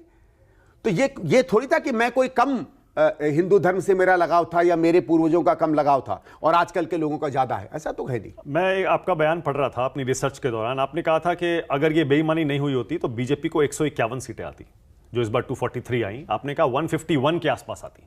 देखिए हम वही बेईमानी हुई है मतलब लोकसभा चुनाव। देखो मैं ये नहीं मानता हूं कोई कि ईवीएम में कोई उस तरीके की गड़बड़ी होती है, लेकिन मैं इस बात को मानता हूं कि जो बूथ पे मैनिपुलेशन हो रही है, जिसको हम लोग पहले बूथ रिगिंग कहा करते थे, उस तरीके की बहुत सी चीजें मुझे लग रही हुई हैं। अब मुझे कई जगहों पे ये आता है कैसे होती है बेईमानी? शायद वोट जाता, जैसे देखो पहले क्या होता था, क्योंकि मैंने प्रत्यक्ष भी देखा है कि भाई आए, हम लोगों ने ठप्पे लगाए, ठीक है, 100 वोट पढ़े, उसके बाद हम लोगों ने 25, 30, 50 वोट अपनी तरफ से डाल दिए, जो जिसको हम लोग कहा करते थे डंप हो गया बूथ, यूपी की भाषा में। अब और बूथ कैप्चरिंग कह लो, डंपिंग कह लो, बूथ कैप्चर भी देखो वो बड़ा ड्रामेटिक पूरा ले जाते थे। हाँ, पर उतना तो बहुत कम होता था, बहुत कम, खासकर जब से पैरामिलिट्री फोर्स आई वो नहीं होता। लेकिन अगर पीठासीन अधिकारी या औरों को आप लपेटे में ले लो और आप दूसरे अधिकारी के जो ऑफिसर्स हैं उनको लपेटे में ले लो, तो कई बार बूथों पे आप अच्छी खासी 50, 100, 150 वोटों की तो गड़बड़ी कर सकते हैं। मुझे लगता है उस तरीके की कुछ न कुछ मैनिपुलेशन हुई है, और मुझे ये संदेह है क्योंकि जो सडन इंक्रीज आ रहा है वोटिंग पैटर्न में कुछ स्टेट्स में, देखिए जब मैनुअल था, और भाई इलेक्शन कमीशन का ये कहना है कि मैनुअल इज नॉट इतना एफिशिएंट नहीं है जितना हमारा इलेक्ट्रॉनिक है। तो मैनुअल में जब आखिरी गिनती आती थी, जो 7, 8 बजे, 9 बजे, 10 बजे, 11 बजे आती थी, और उसके 2-3 दिन बाद जो आखिरी गिनती छपती थी, 1-1.5-2% से ज्यादा का अंतर नहीं होता था। वो अब 12-13% कैसे हो गया भाई? तब भी तो बूथ लंबे चलते थे, तब भी तो 5 बजे के बाद आप घुस नहीं सकते थे, लेकिन जो प्रांगण में आ जाते थे वो वोट करते थे। ऐसा तो नहीं था कि वो प्रक्रिया बदली हो, फिजिकल प्रक्रिया तो वही रही है ना। केजरीवाल जी भी वही आरोप लगा रहे हैं कि हमारे वोटरों को ढूंढ ढूंढ कर उनके नाम वोटर लिस्ट से काटे जा रहे हैं। देखो वो काम में मैं कहूंगा कि वो होता है, वो सब पार्टियां करती हैं, और वो आपकी पार्टी की कमजोरी अगर आपने नहीं किया या आपने अपने वोटरों को कोई बचाया नहीं, होता है, पहले भी होता था, आज भी होता है, कल भी होगा। उसमें मैं मानूंगा कि हमारी सरकार और हमारी इलेक्शन कमीशन की इनएफिशिएंसी आती है। हमारी इलेक्शन कमीशन ने आज तक कोई फुल प्रूफ तो कोई नहीं होता, बट नियर फुल प्रूफ तरीका नहीं माना है जिसमें 100% सही वोटर लिस्ट आप बना सके। बहुत केसेस हैं जिसमें बाहर के लोग वोटर लिस्ट में आ जाते हैं, डबल नेम से आ जाते हैं, 10-10 बार के नाम से आ जाते हैं, एक परिवार में 100 नाम आ जाते हैं, जो वहाँ रहते नहीं उनके नाम आ जाते हैं, और जो रहते हैं उनके नाम कट जाते हैं। बहुत बार होता है ये आज नहीं, मुझे अभी भी याद है, इंदिरा जी कब 1989 में लौट कर आई थी ना जी। 1989 में ये विलिंगडन क्रेसेंट में रहती थी, विलिंगडन क्रेसेंट में जो जितने पीछे लोग रहते थे सबके वोट कट गए थे। आप बताओ, पूर्व प्रधानमंत्री, सबको मालूम था इंदिरा जी वापस आ रही हैं, उनके घर के आसपास के लोगों के वोट नहीं थे, और मैं वहीं साउथ एवेन्यू में रहता था। तो साहब 79 की बात कर रहे हैं आप? मैं हाँ 79 की बात कर रहा हूँ, 79 की, 79, सॉरी नॉट 79 की बात कर रहा हूँ। तो कट गए थे वोट, तो उस समय भी ऐसा होता था। आपने एक बार प्रधानमंत्री की तारीफ सी कर दी थी एक्स पर, जब उन्होंने शीला जी के बारे में कुछ अच्छे शब्द कहे थे, अभी हाल के कुछ महीनों पहले की बात है। तब बड़ी चर्चा होने लगी कि इतने सारे नेता बीजेपी में जा रहे हैं, ऐसा लगता है संदीप दीक्षित भी जाएंगे। मैं गया तो नहीं ना भाई, देखिए क्या कोई चर्चा थी क्या? नहीं, देखो एक चीज है, बीजेपी के कुछ लोगों ने मुझसे बात की है, कई बार कहा है कि आप आ जाओ, ठीक है, उसमें कोई दिक्कत की बात नहीं। हम भी बीजेपी के, हम भी उनमें कई लोगों को अच्छा लगता है तो उनसे बात करते हैं। शायद हम उतना आकर्षित नहीं कर पा रहे हैं आजकल, पहले आते थे। हो सकता है जब हमारी सरकारें आ जाएंगी हम अच्छा करने लगेंगे, हो सकता है भारतीय जनता पार्टी के कई लोग आ जाएं, वो तो होता रहता है, उसमें कोई, देखो बहुत लोग पूछते अरे आपसे पूछा, अरे वो तो होता रहता है यार, मतलब इसको कोई बहुत बड़ी कब आया था वो ऑफर संदीप जी? आते रहते हैं? नहीं आता, आपके बहुत सारे साथी चले गए ना, इसलिए पूछ रहा हूं। हाँ ठीक है, ठीक, देखो महाराज जी ऐसा है कि अगर राजनीति को आप केवल व्यवसाय मान लो तो नौकरी बदलने जैसा है। अब बुरा मत मानना, आज आप एक चैनल में हैं, बेटर ऑफर आएगा, बेटर प्रोग्राम मिलेगा, शायद आप दूसरे में चले जाए। मैं कह रहा हूं शायद, मैं आप पे कोई टिप्पणी नहीं कर रहा, क्योंकि आप प्रोफेशनल जर्नलिस्ट हो, ठीक है, आप आज न्यूज़ 24 में हो, कल एनडीटीवी में हो, परसों किसी और में हो। पॉलिटिक्स मुझे नहीं लगता वो है। आप राजनीति में देश सेवा के लिए, समाज सेवा के लिए, सत्ता से सेवा, ये मानते हैं ना कि अगर सेवा करनी है तो पॉलिटिक्स के बाहर, मतलब आप कांग्रेस में ही रहेंगे? मेरा ये है कि मैं पार्टी में इसलिए नहीं आया केवल क्योंकि ये सत्ता में है। भाई 2003 में जब मैं लड़ा था तो कोई ये तो था नहीं कि भारत सरकार आ जाएगी। उस समय तो शीला जी ठीक है दिल्ली में थी, लेकिन राष्ट्रीय लेवल पे तो लग ही नहीं रहा था कि अटल जी हारेंगे, कौन सोच रहा था। तो ऐसा नहीं है, लेकिन अगर आपको देखो, पार्टी और पार्टी के जो विचार होते हैं जो कुछ ब्रॉड होते हैं, ऐसा तो कोई नहीं कि कोई लिखित आइडियोलॉजी, कोई कॉन्स्टिट्यूशन नहीं है, और कॉन्स्टिट्यूशन में भी इंटरप्रिटेशन होती है। उससे अगर लगाव है तो उसमें आदमी को मजा ज्यादा आता है। ठीक है, पद ठीक है, अपना आते हैं जाते हैं। मैं तो कांग्रेस में हूं और कांग्रेस में रहूंगा। अच्छा, और संदीप जी, आपके ऊपर जो लोग परिवारवादी होने का आरोप लगाते हैं उनको क्या जवाब देंगे? नहीं ठीक है भाई, पहली टिकट तो इसीलिए मिली क्योंकि शीला जी का बेटा था, उसमें क्या गलत बात है? कोई गलत बात नहीं है, कई जगहों पे होता है। अगर आपको कहें कि is it a very fair practice, हो सकता है नहीं, मैं ये भी मान रहा हूं, मैं तो हमेशा कहा है। लेकिन उसके बाद देखो, वो एक मौका मिला, ठीक है, 2004 में हम लोग चुनकर आ गए, पर 2009 तो केवल इसलिए नहीं जीतते ना क्योंकि किसी के बेटे हैं। उसके बाद आज आपने क्यों मुझे बुलाया कि पार्टी ने टिकट दिया, तो हो सकता है कुछ ना कुछ मुझ में होगा कि भाई मुझे रिकॉग्नाइज किया जाता कि हाँ भाई he is also politician of some worth, इतना तो कहा जाता। आप लेट आए क्या पॉलिटिक्स में? हाँ, मैं क्या था, मैंने इतिहास पढ़ा था दिल्ली से, और एक्चुअली मैं उस समय जाना चाहता था एनएसडी में, नेशनल स्कूल ऑफ ड्रामा में, पर उसी साल मेरे पिताजी की मृत्यु हो गई थी, वो आईएएस में थे। तो मेरी माताजी ने कहा था नहीं भाई कुछ थोड़ा सा प्रोफेशनली करो, तो इंस्टीट्यूट ऑफ रूरल मैनेजमेंट आनंद में, उसमें मुझे एडमिशन मिल गई थी एमए के बाद। तो मैं वहाँ गया, उसके बाद एक बहुत अच्छी एनजीओ है, वॉलंटरी ऑर्गेनाइजेशन है उदयपुर में, सेवा मंदिर, वहाँ मैंने कुछ वर्ष काम किया। फिर रूरल एनर्जी में काम किया। फिर करीबन 12-15 साल मैं और हमारे कुछ एक दोस्त, हमने एक छोटी संस्था बनाई थी। हम एक बैकपैक लेके, एक छोटा सा झोला लेकर 2-3 प्रदेशों में छोटी छोटी संस्थाओं के साथ काम किया करते थे। बहुत घूमा मैं, मध्य प्रदेश, राजस्थान, गुजरात, जगह जगह गया, आता जाता रहा, लोगों के साथ काम करता रहा, और उसमें कुछ रिपोर्ट्स भी लिखी, कुछ पॉलिसी से रिलेटेड काम भी किया, बड़ा मजा आता था। मेरा थोड़ा सा, जब गुजरात के दंगे हुए थे उसके बाद मेरा थोड़ा सा मन बदला था। मुझे लगा था नहीं, कभी कभी कुछ ऐसी गंभीर चीज़ें हो जाती हैं देश में जिसमें या तो आप सीधे सीधे राजनीति में जाओ और कुछ करो, नहीं तो ज़्यादा कंप्लेंट मत करो। तो मेरे लिए पॉलिटिक्स में आना वो टर्निंग पॉइंट था। ओके, यानी गुजरात दंगे के बाद 2002 के बाद आपने फिर वो, हाँ, उसके साथ एक और था, मैं थोड़ा सा जो बहुत ज़्यादा वैश्वीकरण और बहुत ज़्यादा लिबरलाइजेशन की तरफ देश जा रहा था, उससे भी थोड़ा मैं बहुत ज़्यादा सहमत नहीं था, कंफर्टेबल भी नहीं था। तो मुझे लग रहा था कि दोनों आर्थिक और सामाजिक स्तर पर अपनी बात हमें कहनी और लाया कौन था आपको पॉलिटिक्स में? अब ये तो नहीं कह सकते कौन लाया था। देखो, गुरु किसे मानते हैं आप अपना? जैसे शीला जी मानती थी अपने ससुर को। हाँ, उमाकांत जी, उमाशंकर जी, उमाशंकर जी। नहीं, बहुत हद तक तो माताजी का रोल तो उसमें था ही। तो आप अपनी माताजी को अपना, हाँ, पर मैं एक चीज मानता हूँ, आज भी मैं मानता हूँ कि सबसे ज्यादा अगर मुझे कोई इंस्पायर करता है तो जवाहरलाल नेहरू। ओके, आज भी माय, अगर हीरो जिसको कह लें, ओके, बहुत हैं, प्रभावित तो इंसान बहुतों से होता है, ये तो नहीं कह सकता कि एक ही व्यक्ति है। राइट, फिल्में तो हम हर हीरो की देखते हैं, एक आध होता है जो रियली चमकता है। अब संदीप जी, मेरा रैपिड फायर राउंड, छोटे छोटे सवाल पूछूंगा, छोटे छोटे जवाब। ठीक है, रैपिड फायर। क्या है, हिस्ट्री के स्टूडेंट है, छोटे जवाब में बड़ी दिक्कत आती है। ओके, पहला सवाल संदीप दीक्षित, क्या अरविंद केजरीवाल भ्रष्ट हैं? मेरा तो मानना है कि उसी तरफ है। क्या अरविंद केजरीवाल देशद्रोही हैं? अजय माकन ने कहा। अजय माकन ने कहा नहीं, देशद्रोही नहीं है। क्या Arvind Kejriwal U turn master हैं? आपकी पार्टी कहती है। बिल्कुल बिल्कुल। क्या अरविंद केजरीवाल ने शराब घोटाला किया है? किया है। क्या केजरीवाल ने शीला जी से अन्याय किया है? किया है। कांग्रेस से अन्याय किया है? 2013 में केजरीवाल को समर्थन देना गलत था? हाँ। क्यों दिया गया? हमारे एमएलए उस समय आए थे, मुझे इतना मालूम है, उन्होंने ये कहा था कि साहब अगर हम समर्थन नहीं देंगे, दोबारा चुनाव होगा तो शायद हम सबके सब हार जाए। तो ये उनका निर्णय था। 8 थे, 8 ने निर्णय किया, हो गया। 2024 में लोकसभा चुनाव में आम आदमी पार्टी से गठबंधन सही था? हाइंडसाइट में नहीं, उस समय निर्णय शायद ठीक था, लेकिन हाइंडसाइट में नहीं। क्या अरविंद केजरीवाल सीएम मटेरियल है? नहीं। पीएम मटेरियल है? बिल्कुल नहीं। राहुल गांधी पीएम मटेरियल है? हैं। प्रियंका गांधी पीएम मटेरियल है? मैं प्रियंका जी को उतना नहीं जानता, बट मैं उनके नेता की क्षमता का सम्मान करता हूं। ममता बनर्जी पीएम मटेरियल है?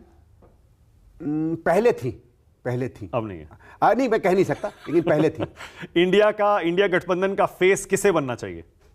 जो सबसे पॉपुलर हो वो। यानी राहुल गांधी। जब चुनाव आए तब आपको तय करना चाहिए। आपने प्रिंसिपल पूछा है एक तरीके से। ओके। दिल्ली को फुल स्टेटहुड मिलना चाहिए? नहीं मिलना चाहिए। नहीं। क्यों? क्योंकि यहां भारत सरकार है और प्रधानमंत्री के ऊपर कोई बैठ नहीं सकता। ये मैं हमेशा मानता हूं। फुल स्टेटहुड आप पावर्स कम ज्यादा कर सकते हो। फुल स्टेटहुड नहीं होना चाहिए। ओके। क्या दिल्ली की पुलिस दिल्ली सरकार को मिलनी चाहिए? नहीं। ट्रैफिक, जैसे मैं कहता हूं ट्रैफिक होना चाहिए, but not Delhi police. Okay. देश का बेस्ट प्राइम मिनिस्टर आप किसे मानते हैं? नेहरू। वर्स्ट प्राइम मिनिस्टर किसे मानते हैं आजकल? बेस्ट चीफ मिनिस्टर देश का आप किसे मानते हैं? एकदम देखो, मुझे देवराज उर्स बहुत अच्छे लगते थे, बंसीलाल जी बहुत अच्छे लगते थे, and I think Sheela ji is also amongst the top. हाँ, बेस्ट दिल्ली सीएम भी पूछ रहा था मैं। वो तो शीला जी। और वर्स्ट, सबसे बुरा दिल्ली का सीएम? अगेन। देश का सबसे ईमानदार नेता आप किसे मानते हैं? बहुत थे। ये मैं एक नाम इसलिए नहीं मानूंगा क्योंकि बहुत हैं। देश का सबसे भ्रष्ट नेता आप किसे मानते हैं? मिका जी, जहां हम लोग बैठे हैं। हम तो नोएडा में हैं संदीप जी। अब दिल्ली मान लो, नोएडा मान लो, मेरे को तो आप दिल्ली के दिल्ली में बहुत सारे नेता हैं। हाँ। केंद्र में भी है, दिल्ली में भी है। अब किसी पे नाम क्या करूं, बट देश का अगला प्रधानमंत्री कौन है? अगला प्रधानमंत्री तो कांग्रेस का होगा। राहुल गांधी। मैं कह रहा हूं कांग्रेस का होगा। और राहुल गांधी? नहीं, राहुल जी का मैं इसलिए नहीं कह रहा, मुझे लगता है कि वही होंगे, लेकिन मैं सीधे नहीं कहना चाहता। कुछ मिस्ट्री तो होनी चाहिए। ठीक है। दिल्ली का अगला चीफ मिनिस्टर कौन है? दिल्ली का अगला चीफ मिनिस्टर केजरीवाल तो नहीं है। कांग्रेस का होगा? देश का सबसे लिबरल नेता आप किसे मानते हैं? उदारवादी। सबसे उदारवादी नेता सोनिया जी। और सबसे डिवाइसिव, विभाजनकारी नेता कौन है? कई हैं, बट क्योंकि ओहदे पर वो हैं तो मुझे लगता है प्रधानमंत्री। ओके। देश का सबसे प्रॉमिसिंग नेता आप किसे मानते हैं, जिसका भविष्य उज्जवल हो? मैं नहीं कह सकता, ये मुश्किल सवाल है। अब मैं कुछ नाम लूंगा संदीप, क्योंकि जैसे अगर आप राहुल जी की बात करें, ऑनर करें, वो तो एस्टैब्लिश्ड नेता है ना। तो प्रॉमिसिंग तो ये होता है जो नया आ रहा है, वो मैं नहीं कह सकता। ठीक है, मैं कुछ नाम लूंगा, जो पहला शब्द आपके जहन में आता है आपको वो बताना है। Arvind Kejriwal. Very big disappointment. Atishi. Could not, potential नहीं अचीव कर पाई। संदीप दीक्षित। क्या मैं अपने बारे में क्या कहूँ? कुछ तो सोचते होंगे अपने बारे में। नहीं, I think it's not fair. Okay. Sheila Dikshit. Very good, excellent. Rahul Gandhi. Excellent. Priyanka Gandhi. Very promising. Sonia Gandhi. Somebody I respect, बहुत respectful. Manmohan Singh. Again very respectful. Narendra Modi. I admire his politics as a politician. Amit Shah. मुझे लगता है डिसअपॉइंटमेंट है, क्योंकि वो जो उनके कहे जाते हैं गुण, उसमें शायद अच्छे मुख्यमंत्री बन सकते थे, गृह मंत्री, लेकिन वो कभी भी अपनी पॉलिटिक्स नहीं छोड़ पाए। अन्ना हजारे। मैंने अन्ना हजारे जी को उनके व्यक्तिगत काम में देखा है, मैं उनसे कभी इंप्रेस नहीं हुआ। बाबा रामदेव। ठीक है, good salesman. Atal Bihari Vajpayee. Respected but bad politics. Narasimha Rao. Narasimha Rao की मेरी ओपिनियन अच्छी नहीं है, बिल्कुल भी नहीं है ना। ऐसा क्यों? मुझे लगता है उन्होंने कांग्रेस पार्टी को कमजोर करने में बहुत बड़ी भूमिका निभाई। उन्होंने जिस तरीके से एक लीडर को चेंज पार्टी में लीड करना था, वो नहीं नेतृत्व दिया। ठीक है, और मुझे लगता है एक कैजुअल प्रधानमंत्री की तरह उन्होंने काम किया। Rajiv Gandhi. Very inspiring, very inspiring. Indira Gandhi. Indira Gandhi, I think, sorry मैं सामंती शब्द नहीं इस्तेमाल करना चाहता, बट क्वीन। ओह, क्वीन है ना, नॉट सामंती सेंस में नहीं, ठीक है, क्वीन एज अ पर्सन। समझ गया। नेहरू जी तो my inspiration. Okay. Sushma Swaraj very able and person with a lot of passion. Sahib Singh Verma I didn't know him very well. Madan Lal Khurana very exciting leader, हम लोग उसमें थे, very exciting leader, I think was a very fantastic politician.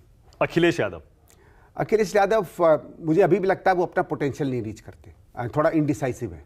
Delhi में आए थे ना वो अरविंद केजरीवाल जी के साथ, शायद प्रचार भी करेंगे, चर्चा चलती है। देखो मैं पर्सनल कभी कोई चीज़ कोट करे तो उसमें नहीं जाना चाहता, बट एक आध बार जब सुना इनकी तो उनके बारे में ओपिनियन मुझसे भी खराब थी, क्यों पलट गए, क्या पलट गए, तो इसलिए थोड़ा सा इनडिसाइसिव मानता हूं। आखिरी सवाल संदीप जी, आपके पूरे करियर में विवाद न के बराबर है।